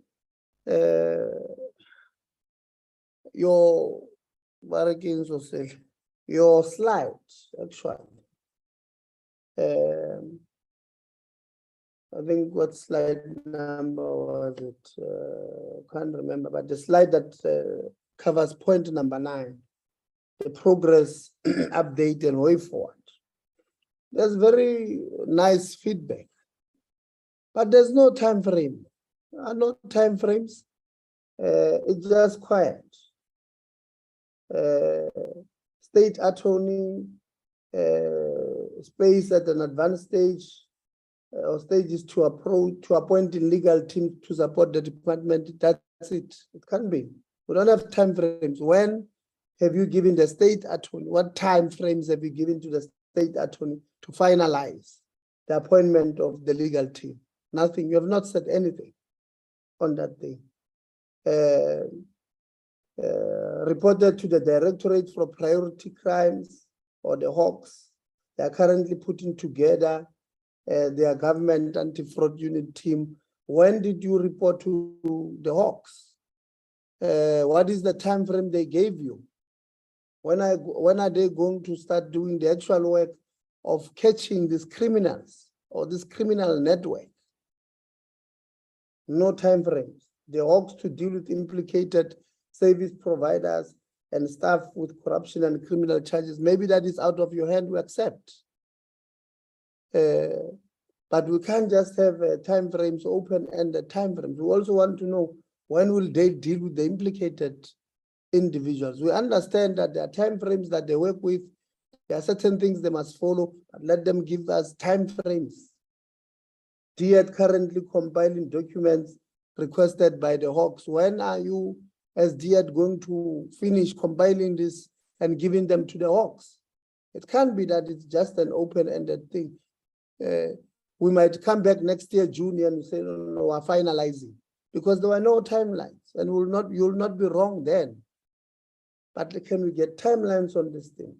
You have instituted internal disciplinary processes which are underway. What is the timeline when the people you have appointed to deal with the internal disciplinary hearings? What timeframes have you given them? So, Chairperson, the report or the presentation from the department, in my view, I don't know. I don't know whether it's should be accepted. It does not speak to timeframes. That does not, Chairperson, in my view. Even though I agree with many of the things that they are saying in the report in its current, or the presentation in its current form, does not assist us to make to do our job. The Deputy Minister, in his opening, said they had internal issues there to deal with in the department, taking the report to this and that. They're asking us to give them space to do their job. But frankly, Chair, the department is hampering us on doing our own job. We also have a responsibility to account to the masses of our people in this country. We can't, because the department says they want to do, but their job, the job they want to do does not have time frame. It does not give us time. It does not give us an opportunity to do our own job, and it can't be accepted like that. Chairperson, all these cases that the DG speaks about, he says they've taken them to the Hawks, to SAPS, and all of that, and this and that. These cases, Chair, they might drag for 5 years. People, they might drag into the 7th, sometimes the 8th administration of Parliament and the executive. So we might not even probably be there to see the finalization of these things.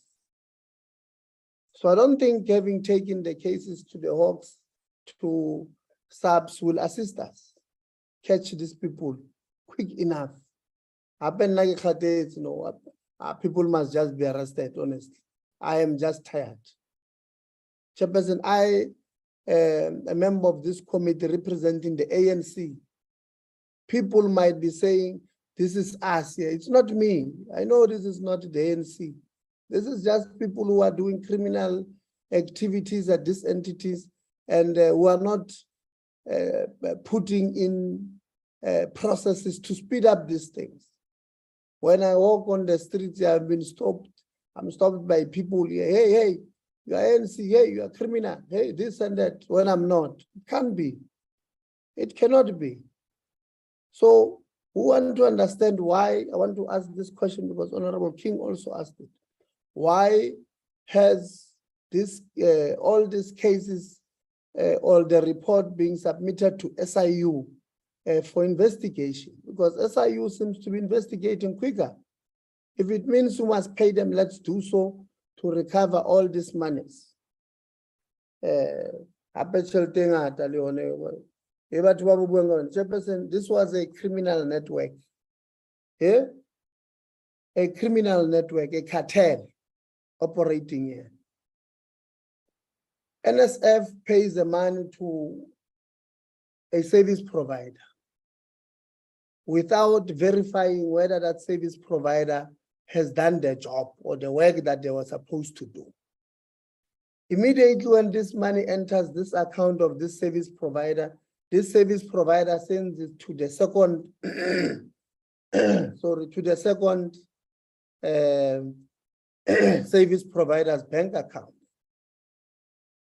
When it gets there, Okaladi part, Mokiti wadi cards. Yeah? Charity is sendelwa individuals there from there. Probably if proper investigations are done here with the SIU, you'll even get where this money is ended up, in whose bank accounts did this money go to the last bank account. SIU has capacity to do those things because we also pay most for them to do these things. Subs will end at the first bank account and say, no, from there, they send it to this company because they ask that company to submit an invoice. Finish. You can't get who really robbed our people. Learners, community members, young people from Kutsong, where I come from Wadela, from Kokosi, from Sebukeng, from here in Kailicha, from Gugulet, were robbed of this opportunity. Somebody decided to be greedy and want to benefit from a process that must benefit learners through these trainings.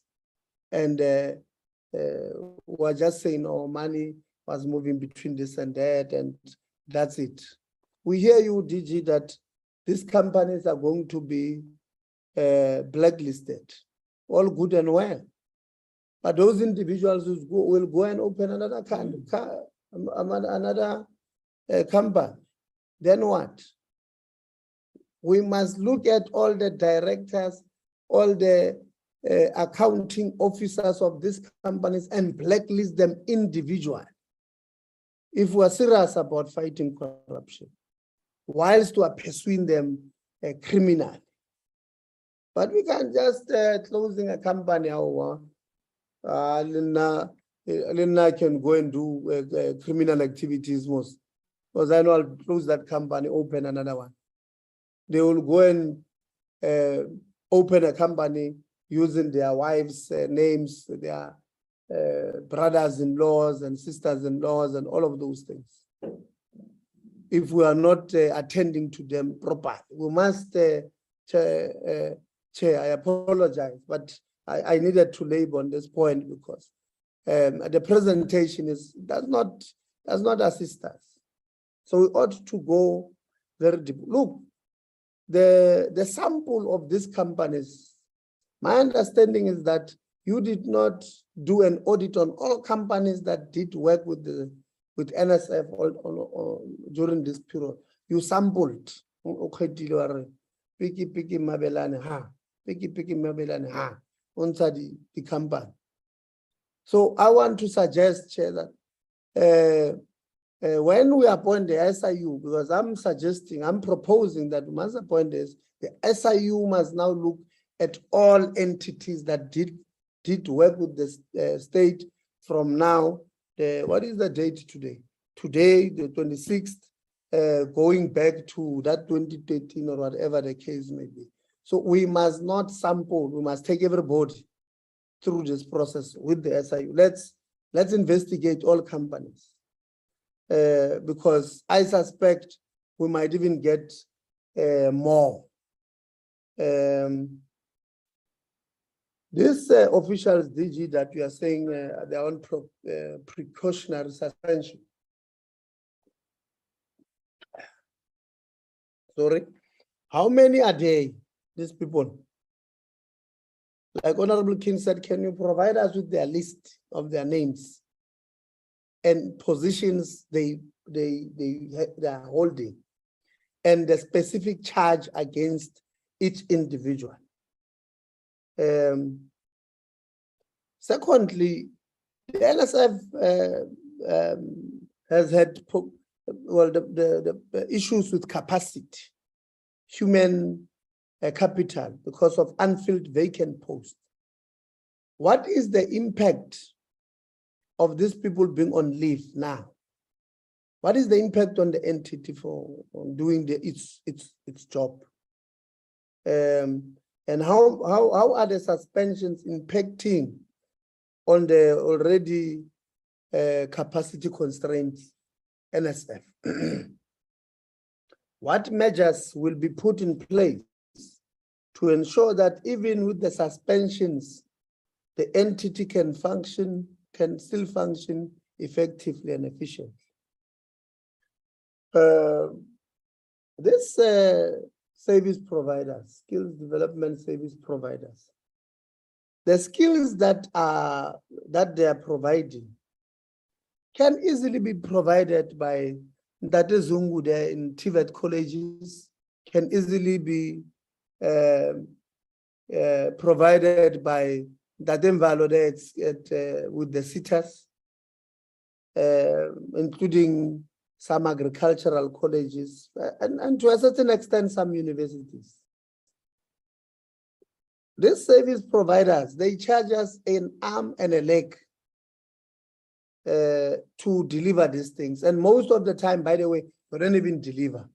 They just commit crime and eat the money.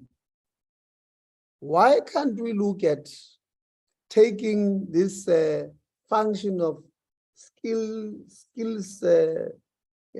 provided to these TVET colleges, 50 of them in this country, 22 SITAs, some CETs, some universities? Why can't we take these things there?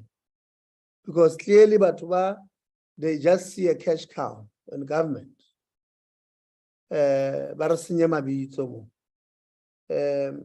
So even NSF, man, we're funding it a lot.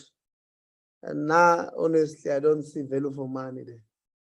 All I see is these corrupt activities. Why can't we redirect these funds to TVET colleges, which has their own challenges, but they've got infrastructure in place to assist us with these things? And if their occupational qualifications, we take them to QCTO. Why are we insisting on this NSF, Mshikashik? Why? Because this NSF, it does not assist us. I also want to propose, Chairperson, that NSF must submit to the committee by next week, Friday, Wednesday, 7 days, Chairperson, full details of all funded projects that are currently underway with their service providers, so that some of us can go and do unannounced member oversights to this service provider. today, because I'm beginning to even think that there are not even learners there who have been taught these things. There's just ghosts somewhere. Probably Tebo Holiday is also there somewhere, probably being people are claiming that I'm a learner. So by next week, Friday, let them give us a full list of all a funded project by NSF. Some of us will find time, we'll go and do on that information, Chairperson, they must give us the contact person, the venue where these things are, the number of learners, what is it that is being taught, and all of that. We will go there, some of us. The retext, because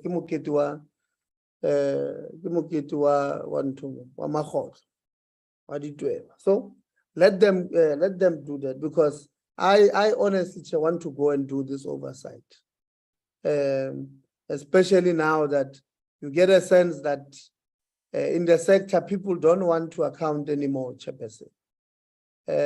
People just don't want to account. You write to an entity saying, I'm coming to do oversight. The chair of the board of that sister writes to you, no, maybe, you know, they are probably saying we're bored, we don't know what to do. You write, you want to go and see, to do oversight at the university, the deputy chair of council just writes many things there. You get a sense that people don't want to account. Now, let them give us this information, Chairperson. We will go and do our work there.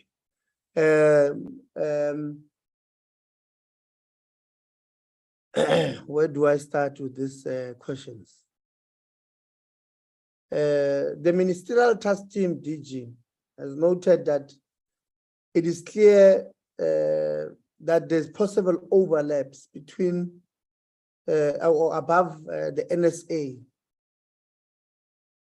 Or above that, NSA might not have been established to perform functions that would ordinarily be performed by the board. It further notes that NSA has a committee that performs functions that would ordinarily be performed by board committees. In light of the recommended NSF board or accounting authority by the MTT, there is a need to reconsider the National Skills Authority and its role within the development ecosystem. If you recommend that, TG, I would really appreciate. I want to understand what is your comment around this one. The MTT has also identified areas of overlap between the NSF and the CITAS. And the areas of possible overlaps and duplications include the following. 1, funding for capacity development for the PSET sector, including funding of research and TVET college infrastructure funding. Skills development beneficiaries, learners through bursaries funded, or funding for occupation in high demand and funding learners in rural areas. Overlap. 3, skills development funding through SMMEs and cooperatives. 4, skills development funding, worker education. So all of these things that NSF is doing, they are found there by TVET, by CITAS and all of that. And I want to make a proposal that the department must institute an investigation into how much of the skills funds are going into funding duplicate skills interventions, and whether there is a need to review to ensure that there is value for the investment made by the skills levy institutions. The department should also develop and submit an implementation plan to the committee to address this identified overlaps. DG, I think the MTT also makes a recommendation that there must be a board how far is the department, if they've considered this recommendation, how far are you with implementing this thing? And lastly, you are saying, both you and the minister said, there's already work that has been started being done from the 1st of July and so forth. What work is that? Please be specific. Or are you talking about, I don't know, the low-hanging fruit that the MTT would have identified? But what work? Maybe take us through. What work have you been, doing since the beginning of or since the 1st of July? Chairperson, I think in the interest of time, I'm just checking if there's anything I've left. I may need to pause here, but re-emphasize, Chair, that these cases must be taken to SIU. We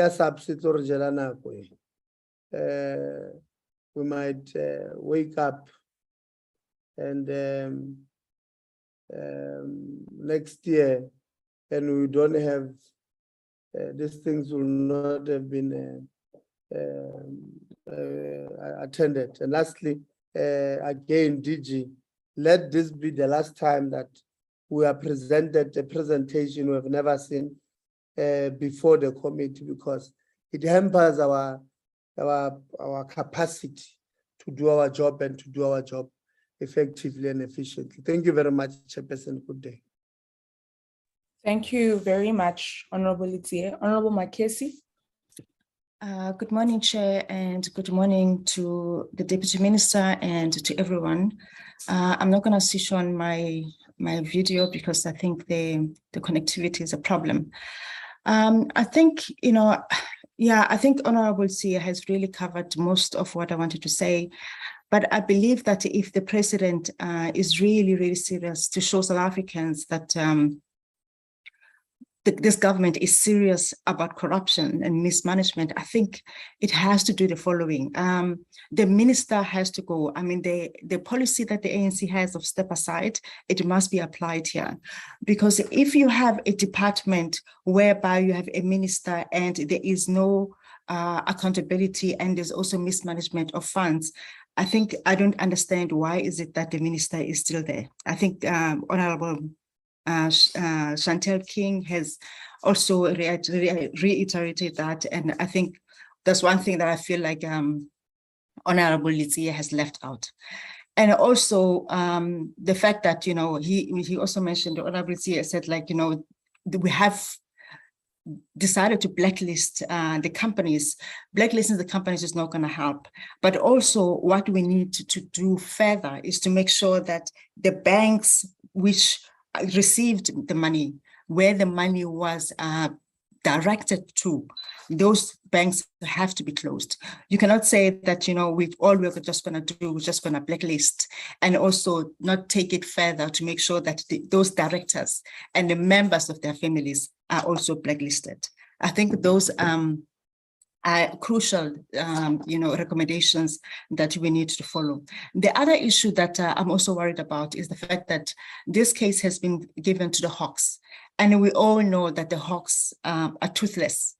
Nothing is going to come out of that, and the fact that also we don't have timeframes, which Honorable Litie also mentioned, and the other problem that we also face with these entities is that whistleblowers are not protected. So this kind of mismanagement, they go on, and because no one is willing to come forward to come and report or even inform whoever can actually listen to make sure that proper oversight is being done.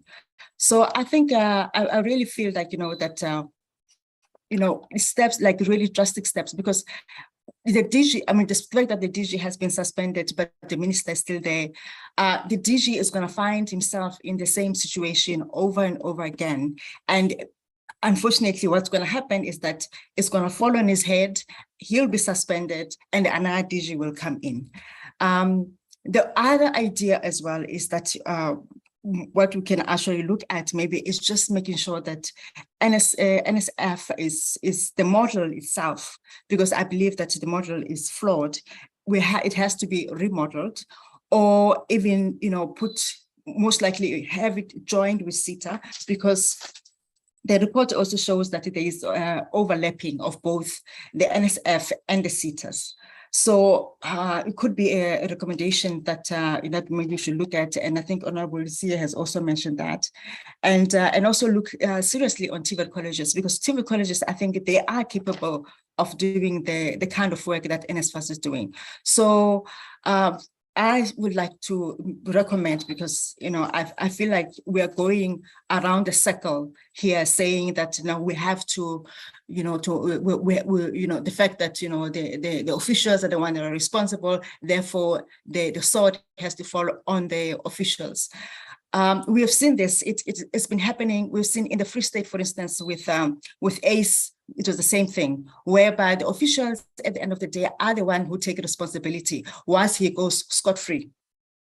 And that's exactly what is happening here, is that there is no way that you can have people that are unqualified, that are not trained, yet they are the ones who are responsible for 5 billion. They are the ones who are responsible for programs that they don't even know what the programs are for. I mean, some of the programs, you'll find that, like, you know, the work is done, but it is not completed, or the work is not done at all. So how do you actually, there was no accountability, there's no measures to make sure that, you know, the program is, there's reporting on the program, and then, like, we make sure that, like, you know, people are accountable. So clearly it is a way to make sure, it's not because, like, you know, there are people who are not skilled within the government, is that this department has been utilized to ensure that you get people that are unskilled, so that this kind of softening of the public purse, it happens right there in this department. So I believe that, you know, we have to recommend that as a committee, that the minister must step aside, and as well as make sure that we get, like, I don't believe that you know, the Hawks will be doing much. I really don't believe that. Maybe civil litigation, maybe that is something that we should actually look at, and how to find a way to recoup the money that has been lost. Thank you, Chair. I'm not going to be asking any questions. I just felt like, you know, I should just make comments. Thank you. Thanks, Honorable Makesi. Honorable Mananiso. Thank you, Honorable Chairperson, and let me start as well by welcoming the report. And Chair, one would want to indicate as well that I'm mostly covered by Honorable Litsie and some issues by Honorable King. And I think, Chairperson, it must be stated here that this report, it's like a Zamazama scene where people are being, you know, they've been relaxing and doing what they are doing as the normal thing, that stealing for our people, it is their day-to-day activities. And I think we must say it here that when we say better life for all, it's not a slogan. We are meaning it because we are committed to ensuring that everybody gets to live the better life that all of us are enjoying as South Africans. So it is very disturbing that we get this bad state of affairs today, and yet we're speaking issues of inequality, poverty, and unemployment, yet people are doing what they want and as they please. Chair, one would want to just recommend to the collective that from today, it is important that people who need to champion this particular recommendations are the minister and deputy minister and the collective entity head, because all of them, they've said it loud and clear that it's not like they've been running away from actually coming to report on this particular issue, but we will see by their action and commitment and issues that needs to be fast-tracked. It is important. One would want to say, Chairperson, with what has been presented to us as recommendations and as well as the road map plan towards full implementation, it must be given to us in writing, and it must include the short-term, medium-term, and long-term targets. Because of we have noted that at least by June 2023, they could have done some of their work. So they just need to forward to us a plan of action with regards to what is it that they're going to do on these issues. And I must say that, Chairperson, last week when the AG was taking us through slide 25 on the CITAS report, these were the things that we had: issues of duplications, issues of poor management on non-adequate systems to deal with project management. And I think here we're dealing with an organized crime in the system. And we are noting that the department has indicated that they will digitize, they will actually digitize ecosystem, but you can digitize ecosystem, but when you still have Jay who doesn't have the requisite skills, then there's nothing that you are doing. So it is important that they forward to us those who are beneficiaries and those who are actually working in this NSF, because now we can see that everybody, so when they give us the report, they must not only give us the report only about the management and governance and leadership of the institution, they must even give us the report that speaks about those who have benefited, as Honorable Lutie could have said. And Chair, I don't think that it is good that today we speaking issues that we are told about the PMFMA that people cannot comply with. It really shows how you've got Jane who doesn't understand, or who is just there as a moto osainang what she or doesn't know what to assign. So can we just get as well the report that indicates on the issue of the duplications, NSF and CETA, a bit specific as well with those service providers. And I'm happy that the DG Ubila about issue of gunning for Operation Clean Audit. But you can gun for Operation Clean Audit, but when you fail to just do some things that are immediate, that you can commit on, it's another thing. And I've noted on their report, Chairperson, that there's a project, Siapambi. Yet we still feel that this particular process is not being given a necessary attention that it deserves. So it is important, Chairperson, that as the department commits, they must commit with specific time frames. They are tangible and realistic, so that we are able to do our robust oversight as this particular collective. And lastly, Chair, as some of the members have indicated that the person who actually needs to account is the minister and the deputy minister.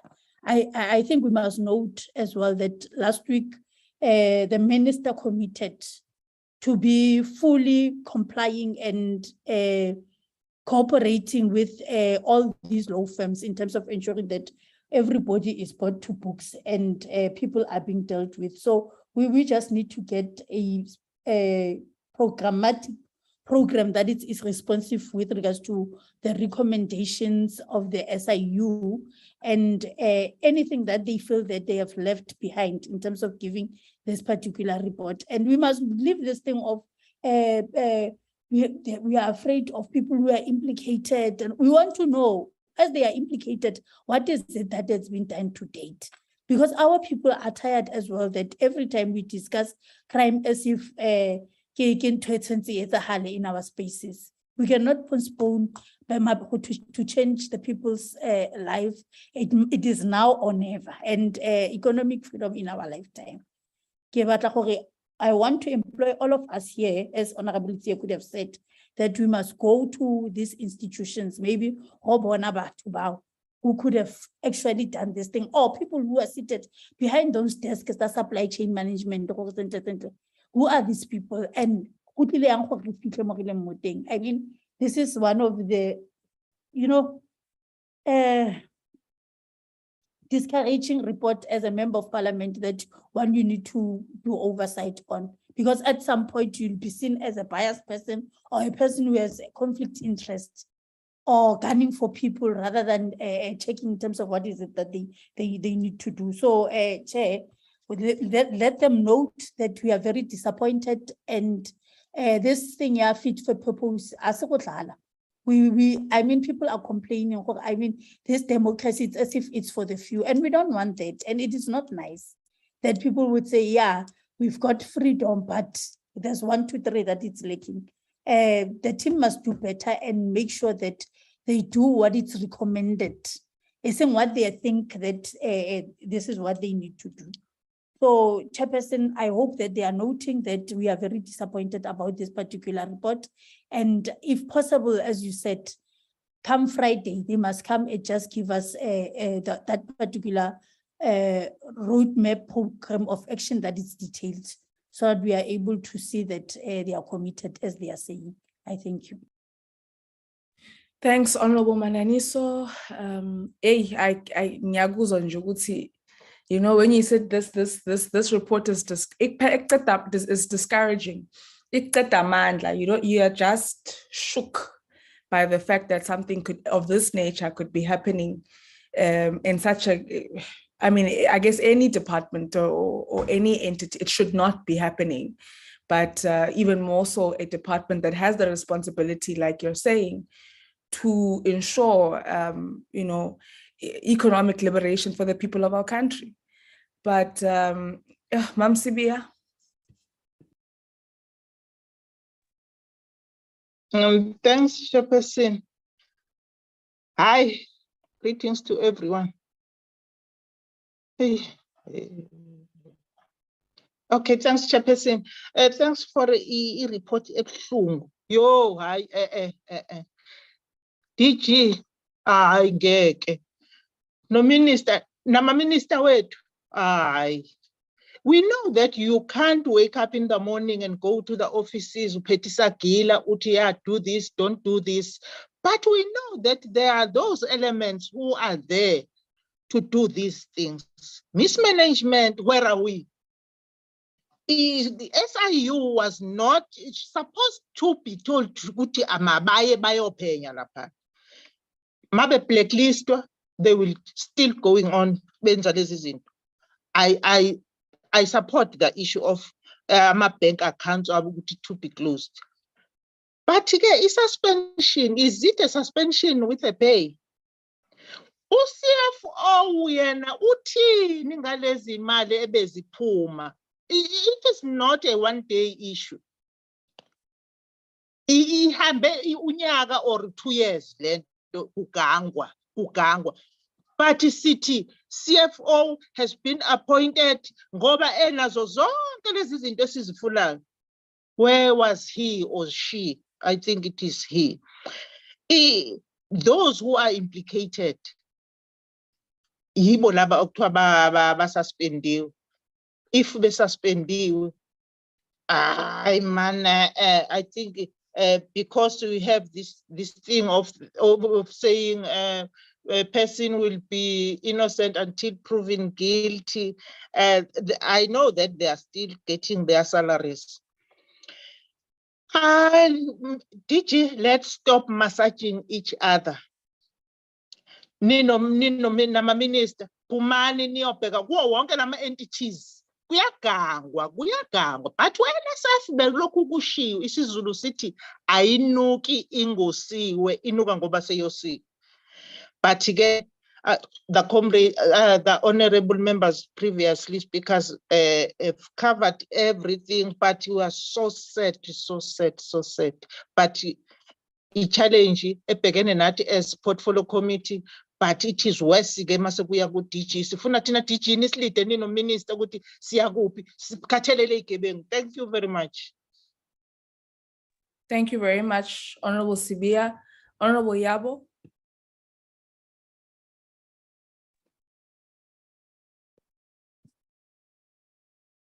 Thank you very much, Honorable Chair. Allow me to greet everyone on the platform, honorable members, the department, the DG, the DM.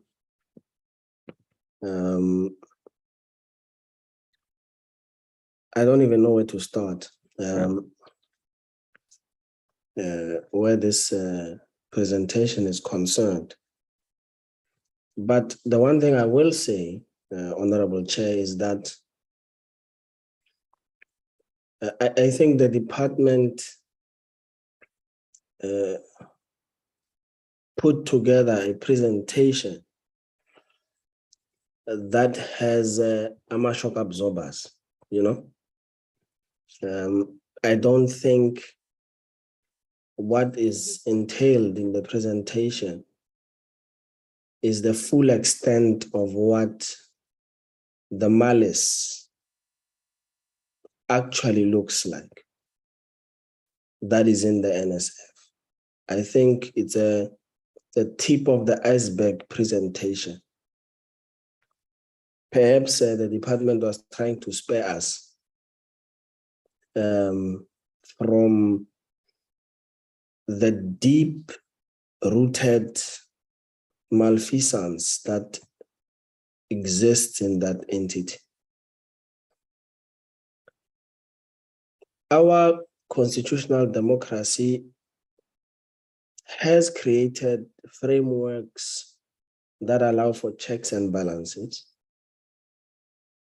that demand accountability for public funds, that put a bare minimum requirement on public services. It is unheard of that you would have an entity which does not follow the frameworks of the available checks and balances, first and foremost, internally. Because there is a reason why entities, organs of state, departments have the internal audit function. Where was the internal audit committee while all these things were happening? Who are members of that committee? Because they are the first point of reference to pick up on any wrongdoing where money is concerned. I'm not even speaking about those who are paid to handle the coffers or the financial affairs of this entity. The committee, the internal audit committee, where was it when all these things were happening? Was there any reflective report written to the accounting authority at the time, raising some of the alarms on what we are seeing here today, what I refer to as the tip of the iceberg? Because what is presented to us does not even equate to the 5 billion under discussion, unaccounted for. It's minuscule. And we would have liked to see the extent of this problem put in figures, Chair, bare in front of our eyes. We respect the rule of law. We understand that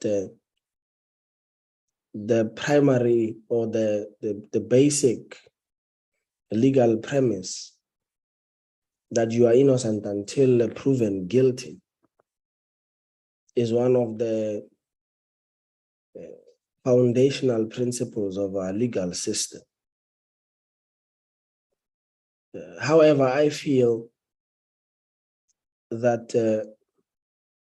the consistent the consistent concealment of identities of rogue officials and businesses that collude to literally steal public funds is one of the encouraging elements of our legal system. Because if I'm not going to be exposed, if I'm not going to be made public, if a matter is going to be kept under wraps, when I have done so much damage, then there is nothing that discourages individuals from participating in such egregious acts of fraud, financial irregularities, and literally theft. Nothing discourages people because their identities are going to continue to be held in abeyance, hidden, not known. And I think it's one of the Achilles heels of our legal system, because you are damned if you don't, you are damned if you do. The internal checks and balances need to be strengthened at the NSF. We need to be given a plan to strengthen the internal mechanisms of checks and balances.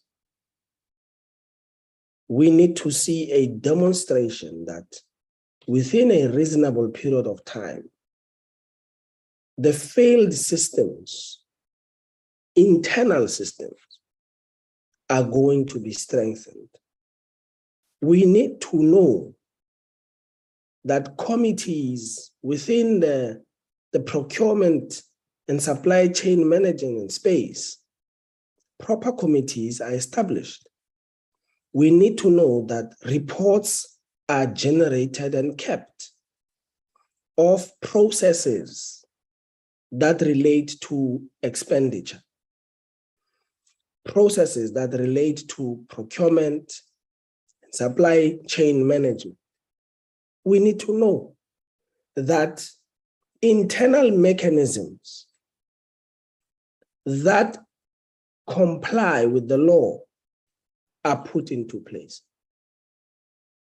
We can appreciate that the Ministerial Task Team on the NSF, the report therefrom, recommends that this entity needs to have a board and move away from the model where the DG of the department is the accounting authority. We can appreciate that. We can also appreciate the swift action that the minister would have taken to put those who were implicated at the very beginning under precautionary suspension and subsequently suspension.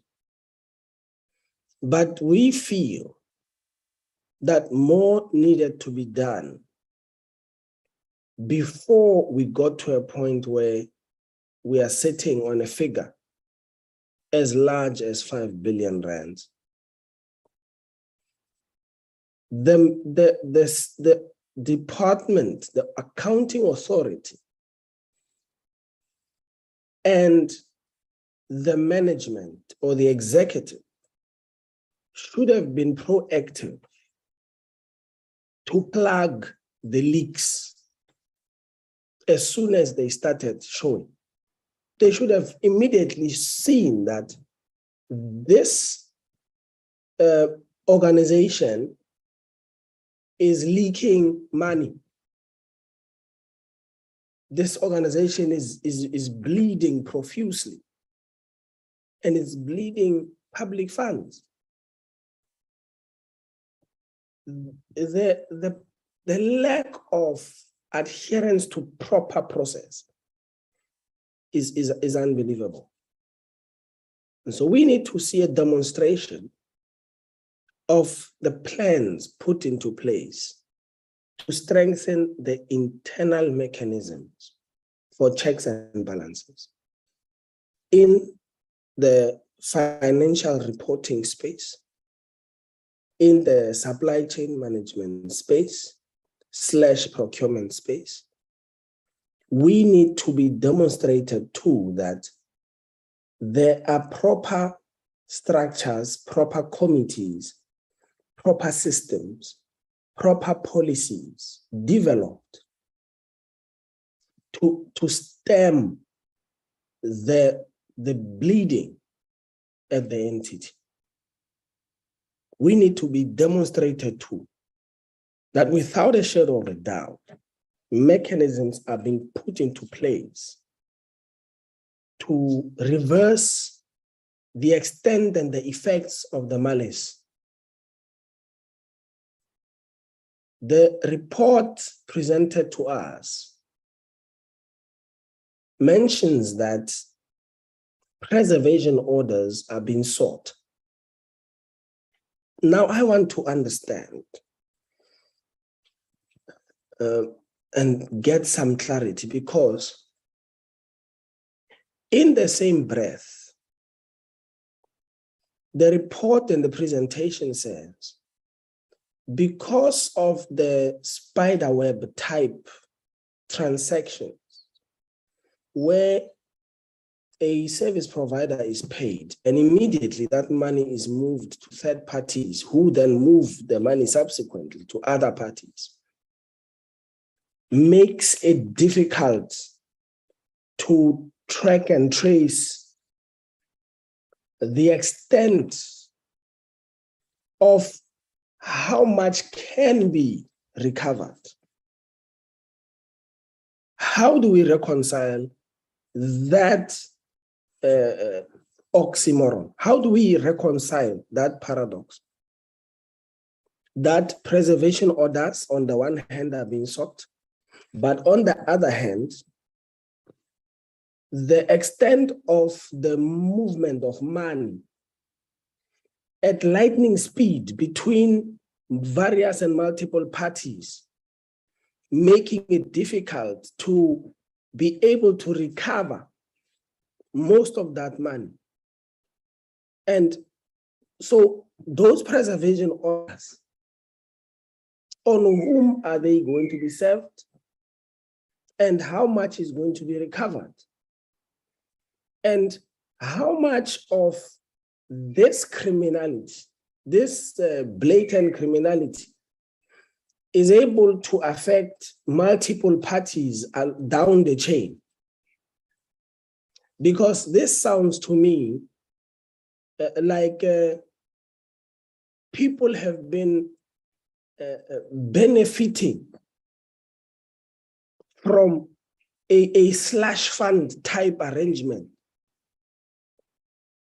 in the name of the NSF without possible recourse for government, for the country. These two things, please reconcile them for us, because if 5 billion is unaccounted for and the preservation orders are only ever able to recover 300 million, then we are playing.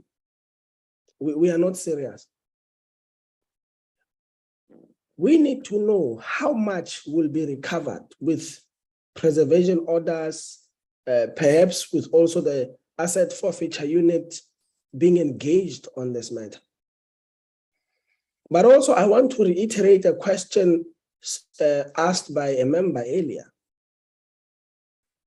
that what is going to be the cost of appointing legal teams or lawyers or firms of legal practitioners to determine the charges to be preferred on specific individuals who have been identified as culprits in this process? How much will that cost? And this is this is one of the most worrisome things about the mess that is created by those who are entrusted with responsibilities to oversee public funds. When they mess up, more money needs to be spent to determine the extent of the mess they have created and to try and remediate the mess they have created. And so you spend more money to try and recover money that has been misused, misappropriated by those given the authority to oversee the money to an end predetermined when APPs were submitted. And so we are going to incur further expenditure, and this expenditure is now unavoidable. And it must now still be carried by the very same entity in which this crater has been opened by the misdeeds of those we are trying to determine what do we charge them with, how do we package the charge, how do we make sure that the charge sticks, if indeed these are the culprits. And we now have another problem on our hands in that the process itself must be devoid of witch hunts. It must be devoid of witch hunts, because when you have a mess of this nature, it's almost guaranteed that you will have collateral damage. You will have collateral damage.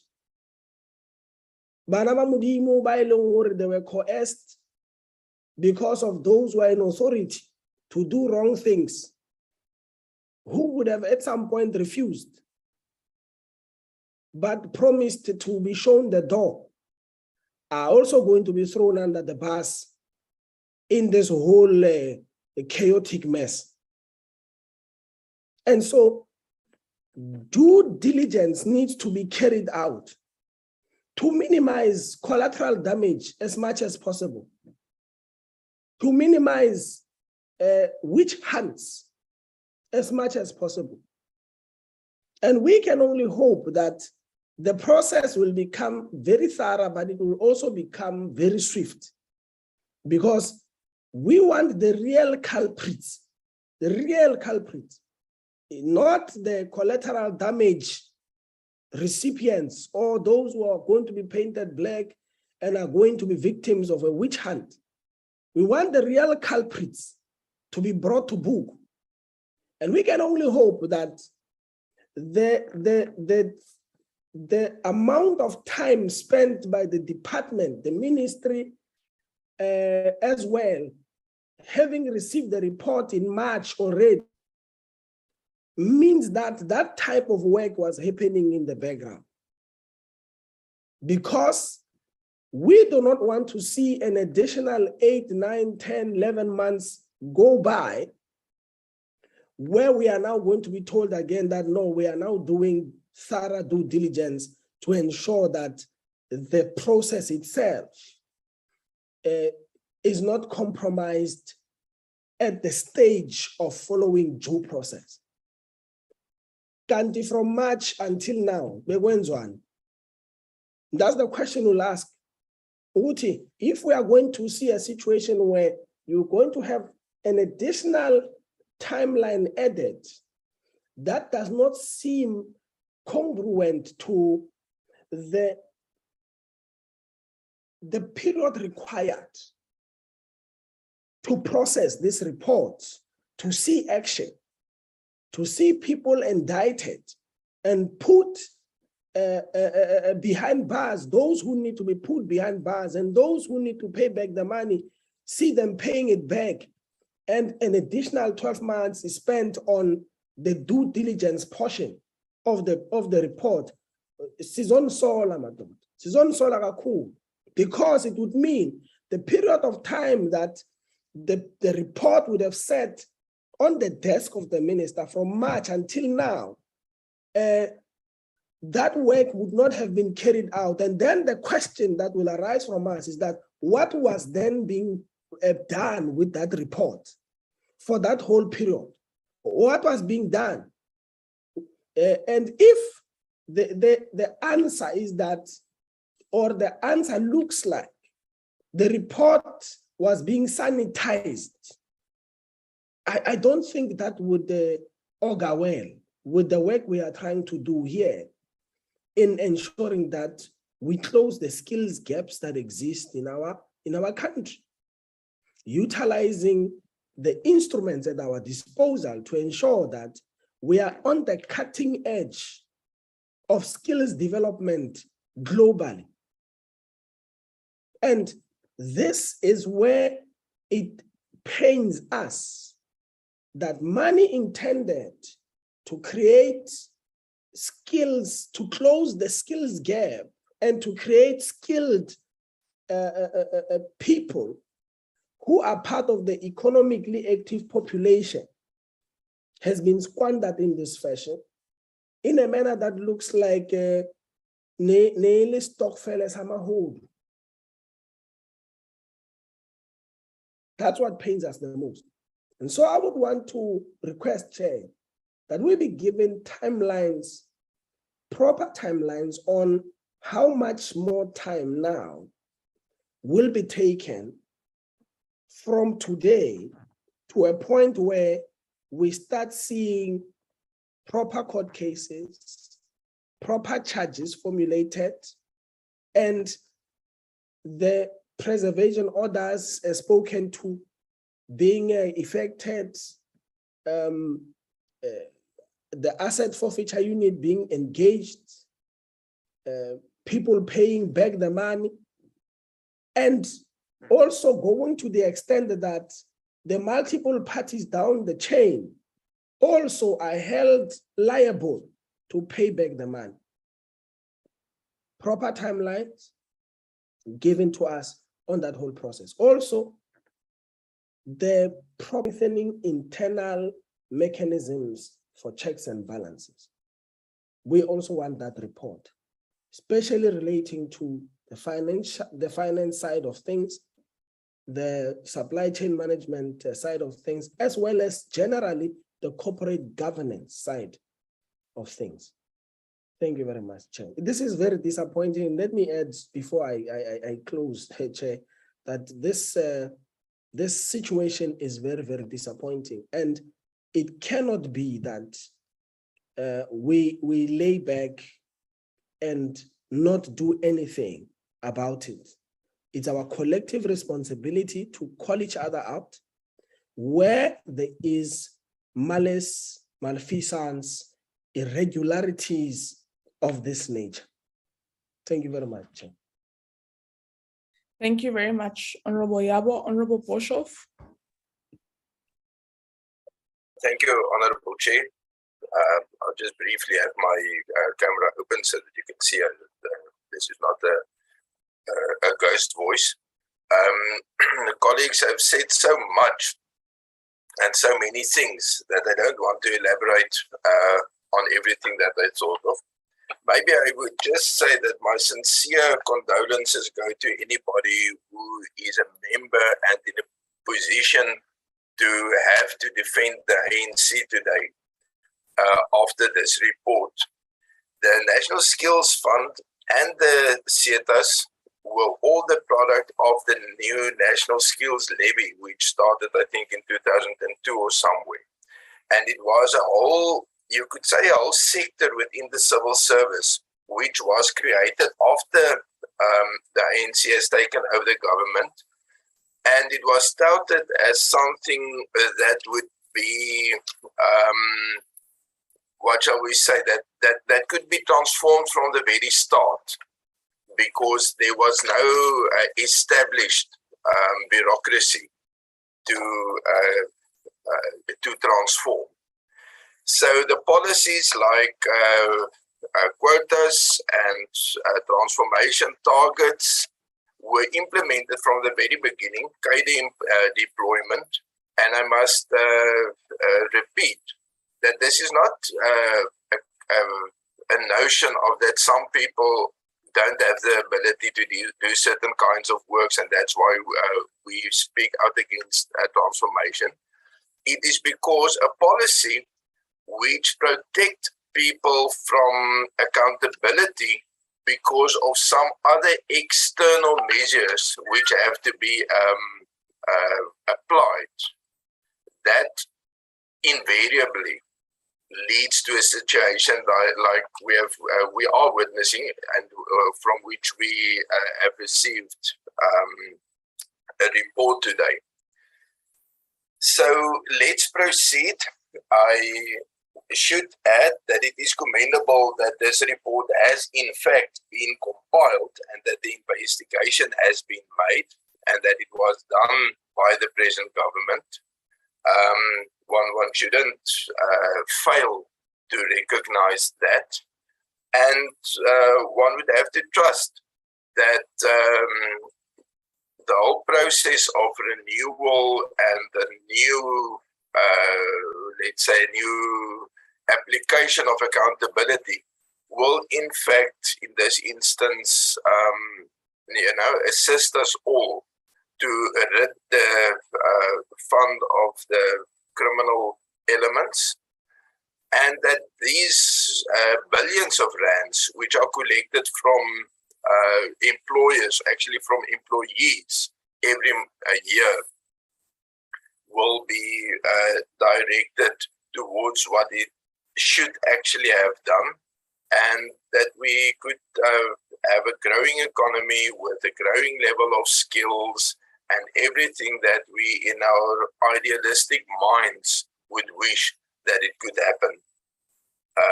Thank you. I must just assure Honorable Letsie that I won't sleep because I have something to eat. Maybe, I just keep it on the side. So thank you very much for his good wishes. But let's say the DG woke me up very effectively. Thank you, Honorable Chair. Thanks, Honorable Boshoff. Honorable Mahlatsi. Thank you very much, Chair, and good afternoon to yourself and honorable members, DG, Deputy Minister, and everybody on the platform. Chair, indeed, the report as presented, or the presentation as presented by DG, it definitely gives one doesn't really paint a very good picture. And it's demoralizing to a large extent. But my first question to DG, Chair, is firstly to get an understanding from the department, the suspension of officials from NSF, how will this impact on the day-to-day running of the institution, given the vacancy rate at NSF?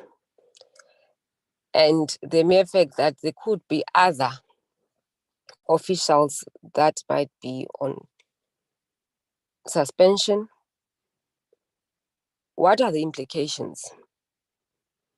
Are we intending to do an overhaul of NSF to shut it down or close it down? And what are the plans given these realities that are facing us? Number two, Chair, is what needs to be done to rescue the situation from an operational perspective? The last one is the issues of timeframes. I think Honorable Zen, Honorable Yabo were quite explicit on this issue, that this process might take long. However, will we be able to be finished with the timeframes in relations to how long do they anticipate this process of investigation and so forth and so on to take? And if they could just indicate the possibility or the financial implications of this particular issue. In terms of internal controls, when one was receiving the action audit plan of NSF previously, before we sent them back because it was not reflecting a number of key issues. One of the issues that reflected on that previous report was weakness in the internal audit, including the risk committee or the risk committee. What will be the plan moving forward?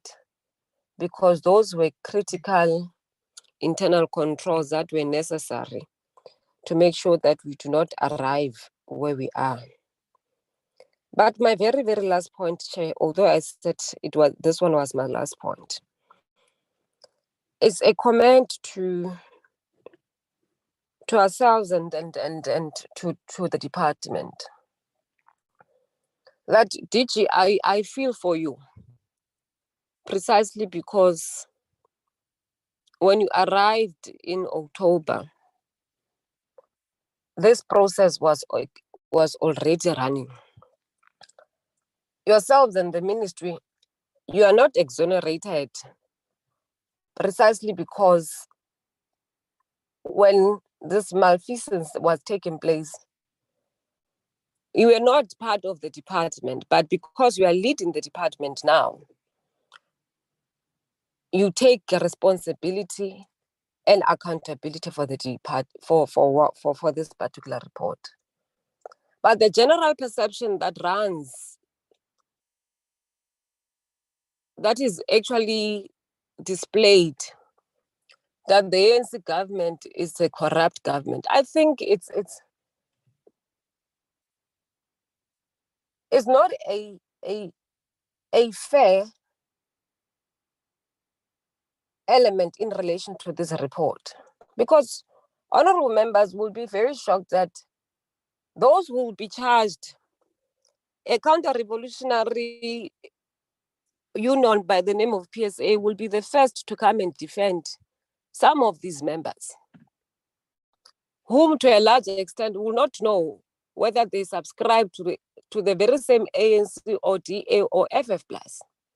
So let's not count our chickens before they hatch and await a process to be undertaken. Of course, the department must take accountability, but for us to put the cart before the horse is equally dangerous, but because we might be left with an egg in our faces. Let's allow the process to run. The department must take note of the fact that this is not a very good report. It actually is a spit in the faces of our people. However, there's a need for a speedy recovery from this particular process.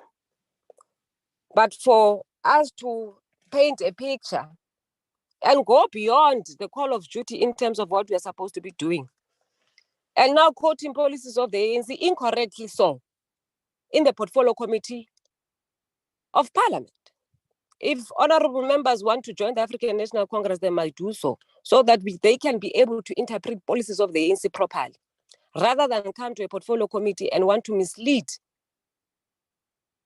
communities in terms of how issues of step aside are interpreted. Where do they enter into this particular process?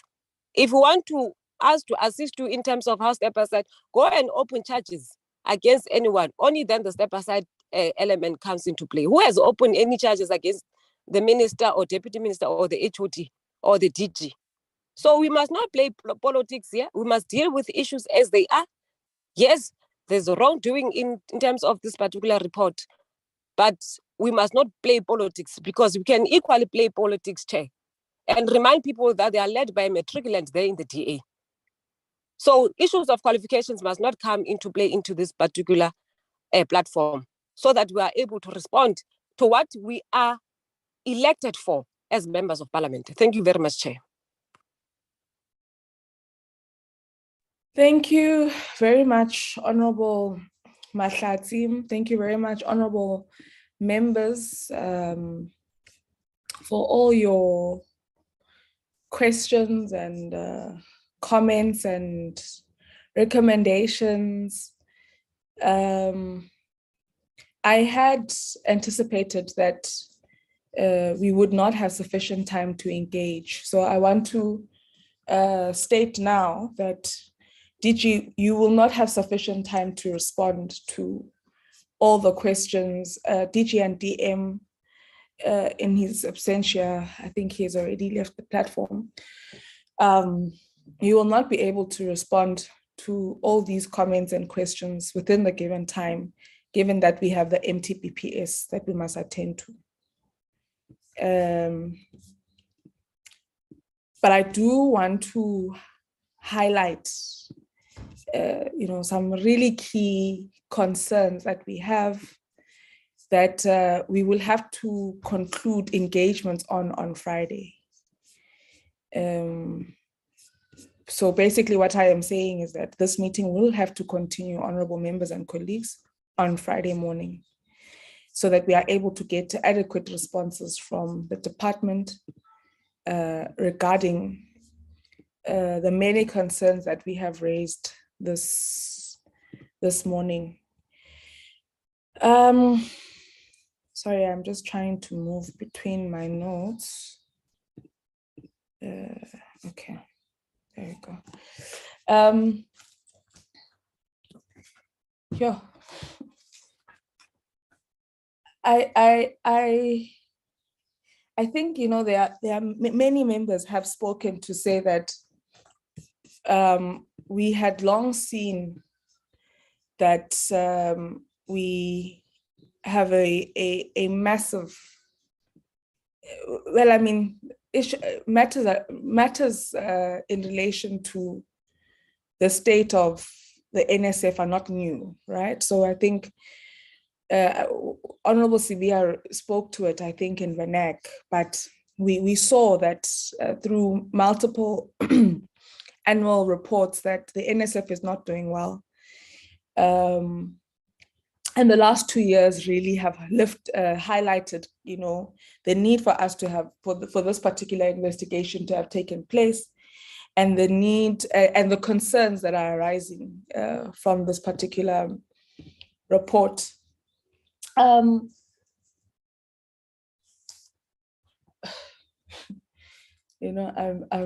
all over the place. I think it's the nature of the issues here. DG, there are many recommendations that members have given on what should happen as we move forward. And I think a key highlight of those recommendations is something that's not new to this committee. So every time this, one presents a plan to this committee, we always want to know how, when, so that in terms of our oversight in holding yourselves to account, we are also able to play that particular role. But we can't play that role if we're ambiguous about by when we wanted to have achieved certain things. I mean, there are recommendations that are coming out of the report that we agree to as the committee that we have said need to be strengthened. However, they also need to be strengthened through an implementation plan. And I really think that is something that is coming across very strongly from all honorable members. There's also a great concern about just generally the state of the institution or the organization in terms of its capacity. And I think there's a very key concern that was raised to say, well, we note that others are on suspension right now. And whilst they are on suspension, what is the state of the NSF in terms of how it continues to do work in the now? I mean, Honorable Itzia said, it's not like we can put the NSF and its functions on pause while we are trying to resolve all these matters. So one becomes concerned to even say, right now, how is the NSF standing? Just going back to the strengthening of the recommendations that are coming forth. I mean, there are areas where, we are saying what would be the best way to ensure that these funds, that those who need to be brought to book are brought to book? Because also what we're not going to do is just blacklist people and then that is that. And what we also really need to ensure does not happen is a continuous recycling of these people within government in itself. It would be a very dire situation, or horrible situation rather, for us to find ourselves with the very same people who have caused mayhem here now being given opportunities in the Department of Health or Department of Home Affairs, or now they, are some service provider in some college or whatever. So we really need to ensure that clearly, because many of these people, be them officials, be them those who are part of the supply chain, management systems, be it those who were third parties, be it those who are the actual service providers, for the mere fact that they have failed on this particular responsibility, I don't think that they should be given any secondary responsibility. I want to highlight the concern by members to say, our inability, the concern around, I guess for me, what becomes important is for us to ensure that the processes that we follow,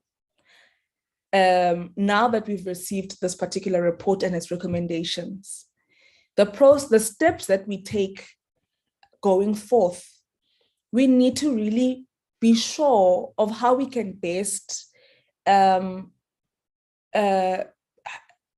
save on state resources, so that we don't find ourselves going through duplicate or multiple processes that at the end of the day will not bear the fruits that we want, to ensure that consequence management is there, to ensure that the NSF is strengthened, to ensure that we don't find ourselves in a similar situation like this one.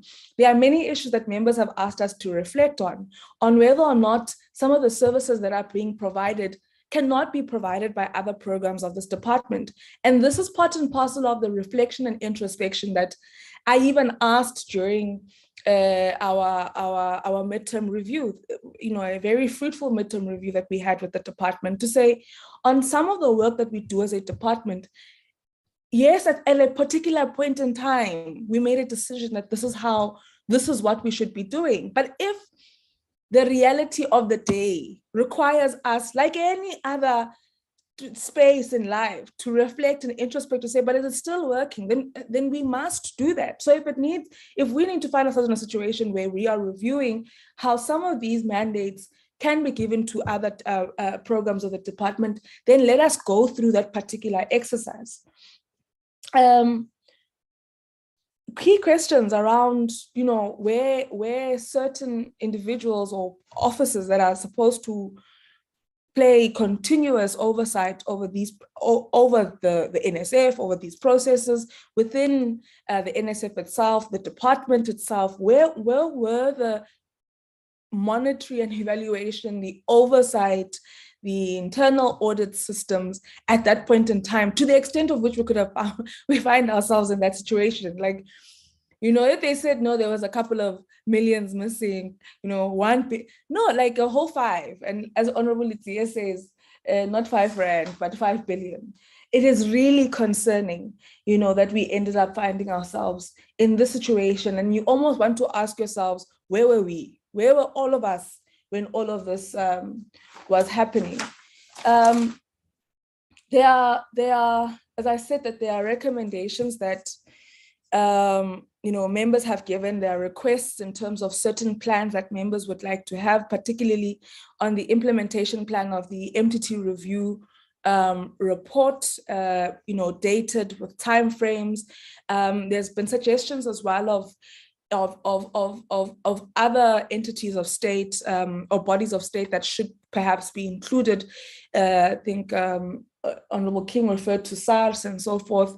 I think it's very important, DG, that we take into consideration all those recommendations that have come from members.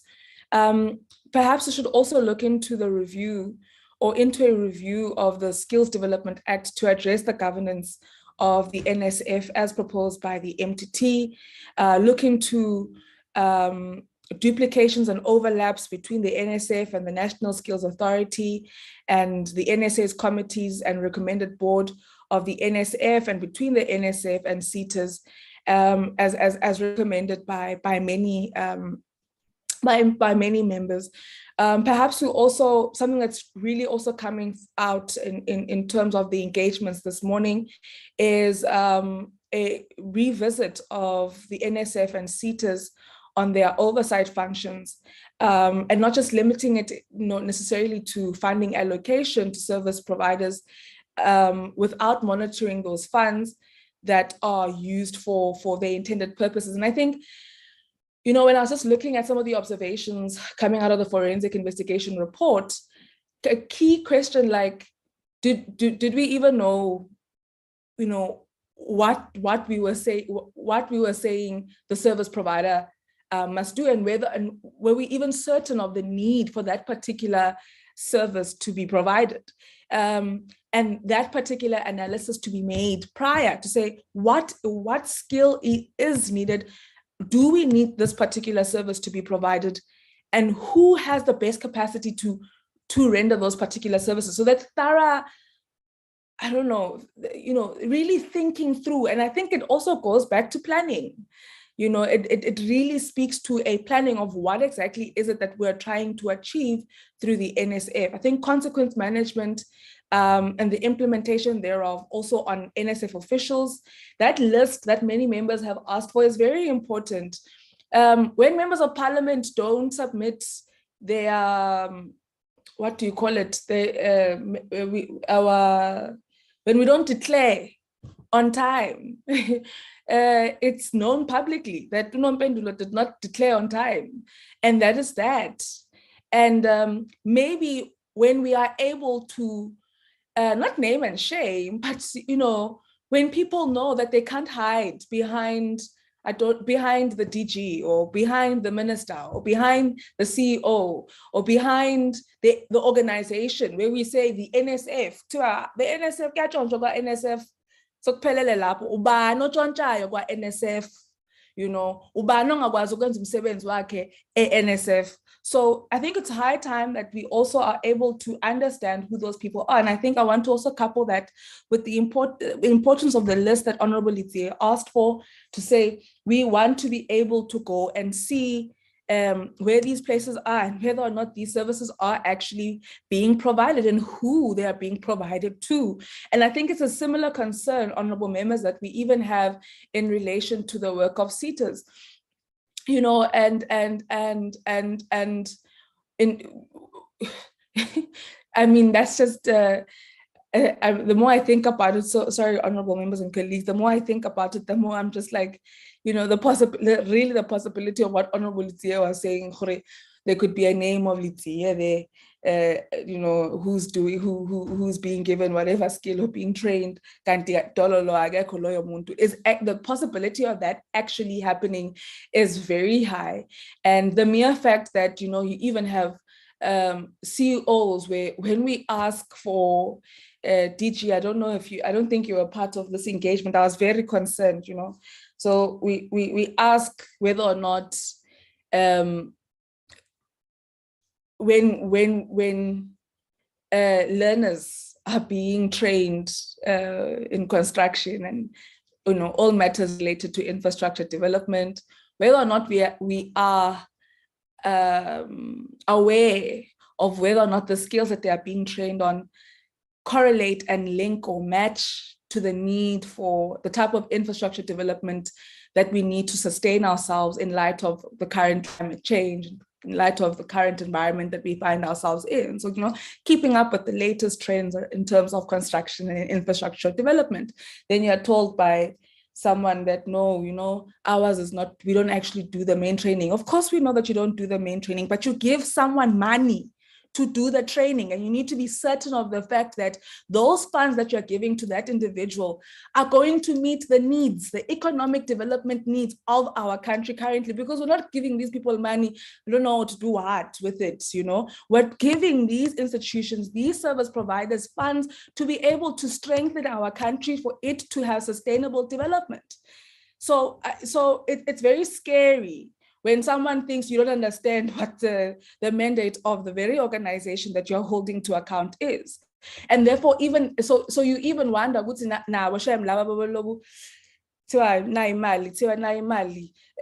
know, to do what? So I really think we need to look into that as we work towards strengthening the NSF.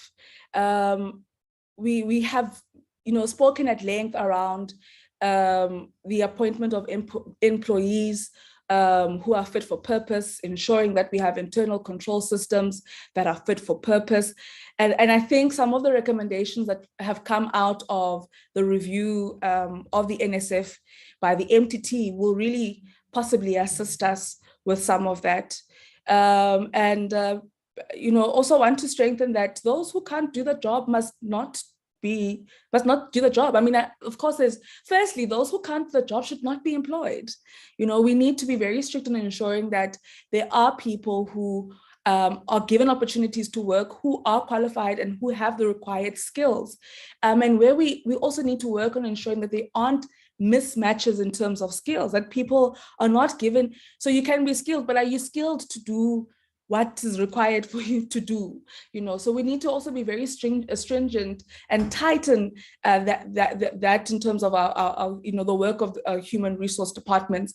We need to ensure that we have programs in place to reskill, to upskill, and so on and so forth.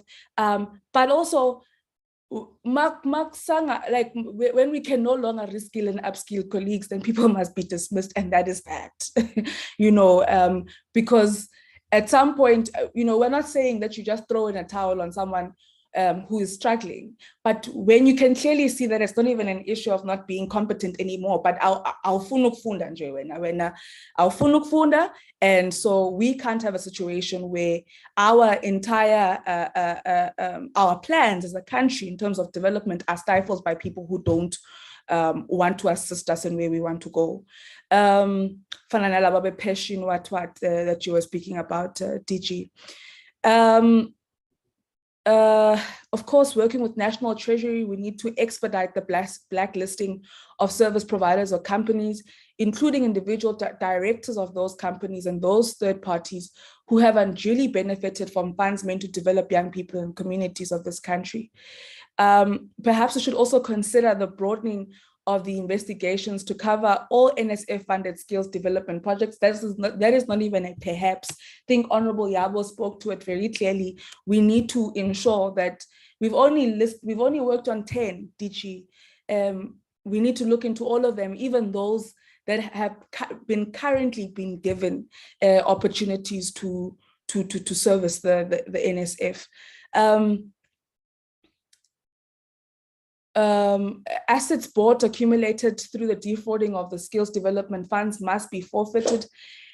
You know, that just the idea that someone, DG, and I don't know how we can ensure that our systems monitor or manage this, that people are given funds and then umuntu angathengi that particular asset that is required for the skill that they ought to be providing, or the service that they ought to be providing. We need to put in measures in place to ensure that that does not happen. And where there are measures, ensure that there's implementation thereof.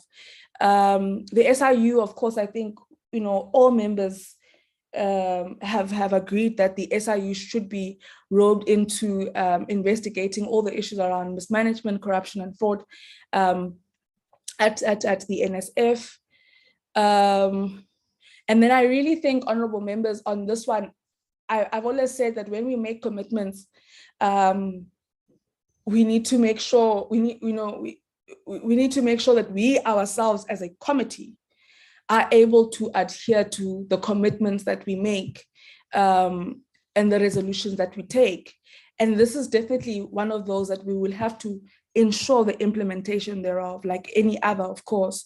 But we will need to have quarterly engagements with the NSF to work towards ensuring the implementation of these particular recommendations, both from the MTT review as well as from the forensic investigation.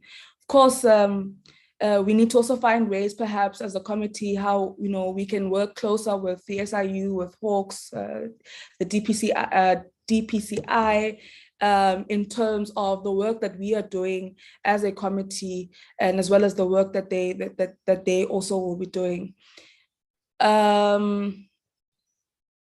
Also, if perhaps you could, I think it's important that we list the fact that we would like to be privy to the costs of the appointment of the legal team to oversee the disciplinary processes of officials implicated within the forensic investigation report.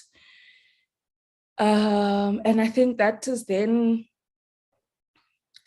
it for now, but also to ensure, this matter around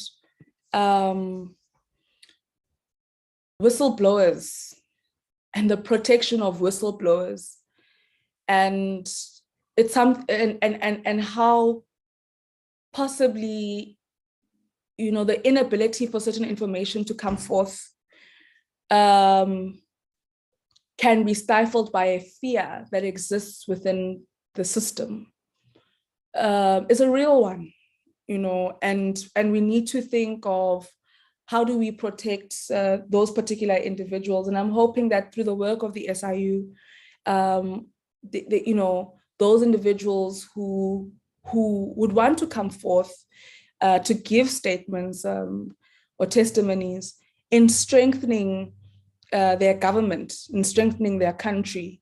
Because I don't think people are on a witch hunt, right? So I don't think people maliciously want to say, this is what is wrong, this is what is wrong. So we need to find a way to ensure that people are supported in coming forth, in contributing to the development of their country, to say, this is not working, but and this is why we think it is not working. So we really need to also figure out how we strengthen our ways of protecting whistleblowers and any South Africans, any citizens, regardless of whether or not they work for the NSF, for the department, whether they are DDGs, whether they are, those who find themselves, in the supply chain management process. I mean, Honorable Yabo also spoke to this, that some people are just casualties. And people are threatened to say, if you don't do this, say goodbye to your job. These are realities that do exist, and we need to really find ways of protecting citizens in those cases.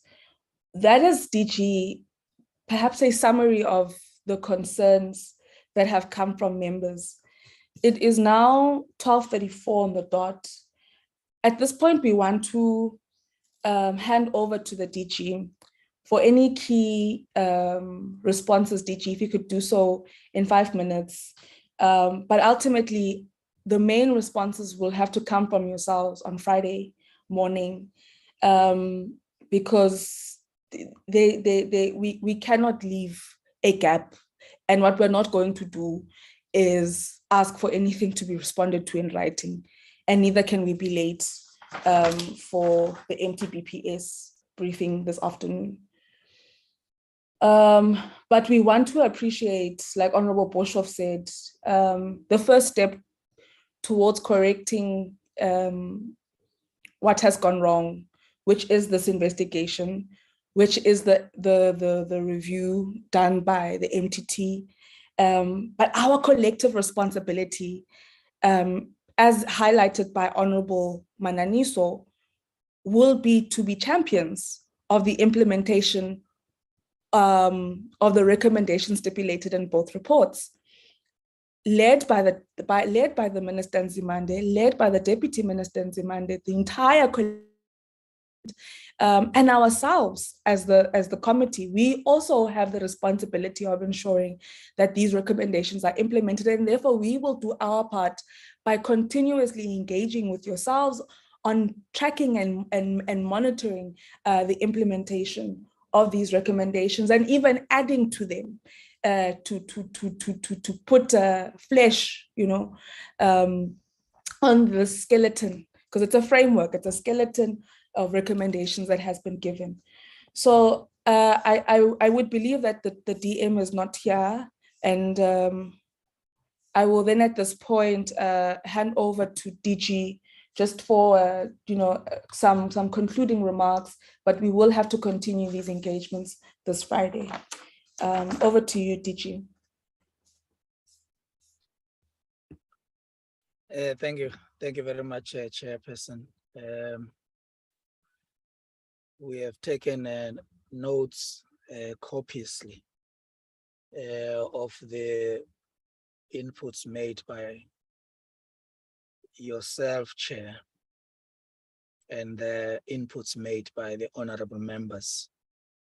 Not only that, but we've also taken note of the emphasis that we've made on key issues that emanate from this report, but your wisdom, sponsored to us regarding how process must be strengthened, issues around the pace, but managing efficiencies as well, in ensuring that this process that we've invested in runs up to its logical conclusion and becomes an instrument for us to eliminate and completely eradicate any suspected issues of corruption, and in this regard, I think this is important. Chair, the key issues that have emerged from this conversation of the portfolio committee led ably by yourselves. Firstly, to me, it's about the importance of ensuring that we maximize the work that we are doing collaboratively with law enforcement in its entirety, so that the might of the state is utilized in crushing into those who are implicated in wrongdoing. That is very clear to me, and we can come up with specifics in that regard. I think from Honorable Mananiso's voice to the inputs by Honorable Letsi to the comments by Honorable Sibia and Honorable Makesi,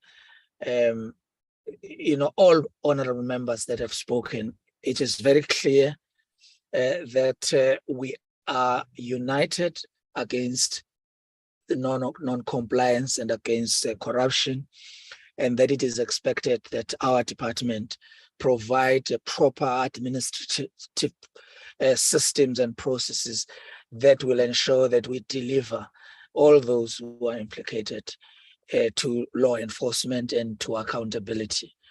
We are clear about this message from the members. Honorable Yabo, we are clear about it. We've heard your voice, Dr. Bosov. We've heard what you have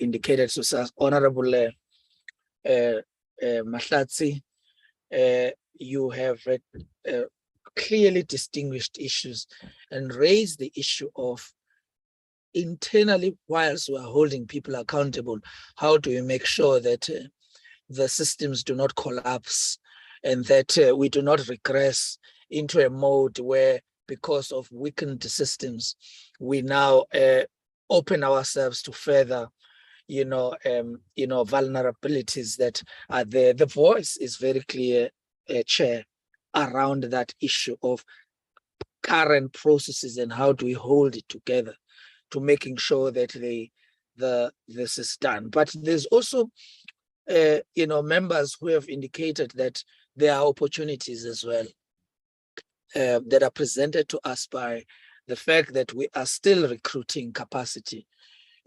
How do we make sure that capacity recruited speaks to the skilled areas so that the legacy that we are going to leave for the people of South Africa is that of an NSF that they deserve. This is very clear to me. I also think, Chair, as I conclude, that you in your final remarks, you are also, able to say to us the chance that we have to succeed in our fight against malfeasance, against corruption, collusion, and all those issues that are emerging out of this government investigation. And I think those who are civil servants who see that our government identified wrongdoing and they acted on it, investigated on it, and now we have a report, will be encouraged that now it is their time to work together to ensure that we unleash the last blow that will crash into finally corruption and all issues emerging out of this report. Chair, allow me to just make this one point about the MTT report. The MTT report makes far-reaching recommendations about what can be done to improve governance at NSF. That becomes the firm presentation by our department in terms of our proposition regarding what needs to be done. Certainly, there are men and women who are part of the MTT who are distinguished South Africans who have offered us this set of advices. It's important that we utilize this instrument effectively, not only just to react on what has happened, but to ensure that we draw lessons that will leave us with systems that are required. But we still, drawing from the inputs made today by the portfolio committee, our portfolio committee, understand that there's much more work that's still to be done. There are also other angles that needs to be looked into, around, how we manage the process, cost-related issues about services that we source to strengthen government, care that must be taken in doing so. It's clear in the presentation. We will put together our responses, Chair, as requested. I'm not so sure, Chair, that an hour on Friday is sufficient for doing this, but will be led by you and will be fully compliant with your advice in this regard. And we assure you that we'll do everything in our best to respond in the best possible way that will also ensure confidence from oversight, particularly our portfolio committee, that we are equally, angry at what has happened, and we are equally determined to clean the governance of our institutions. Which brings me to the point that you will recall, Chair, that the President established a committee, a steering committee to deal with all public entities. The work that started last year, which is in advanced stages at this point in time. There is a dedicated committee that deals with these matters, and therefore we will cross-reference the work of the MTT with what overall government recommendations are regarding rationalization of entities.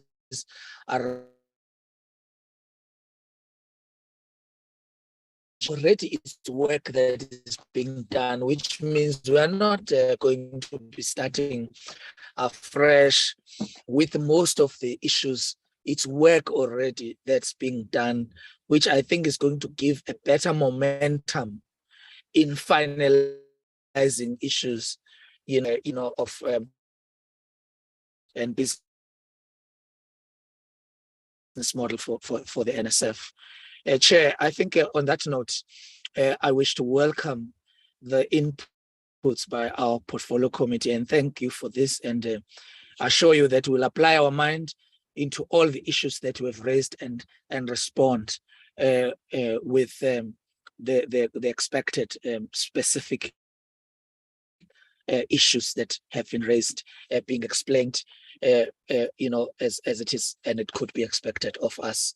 May I also indicate, Chair, that our approach of saying that we send the presentation and that last minute we add another presentation may have been done with a good intention of trying to improve on the input we are making, but we also are taking fully humbly as well the advice that in future we should not do so, and I think we accept this, Chair, without any reservations, and we assure you that we will improve in that area. Thank you very much, Chair.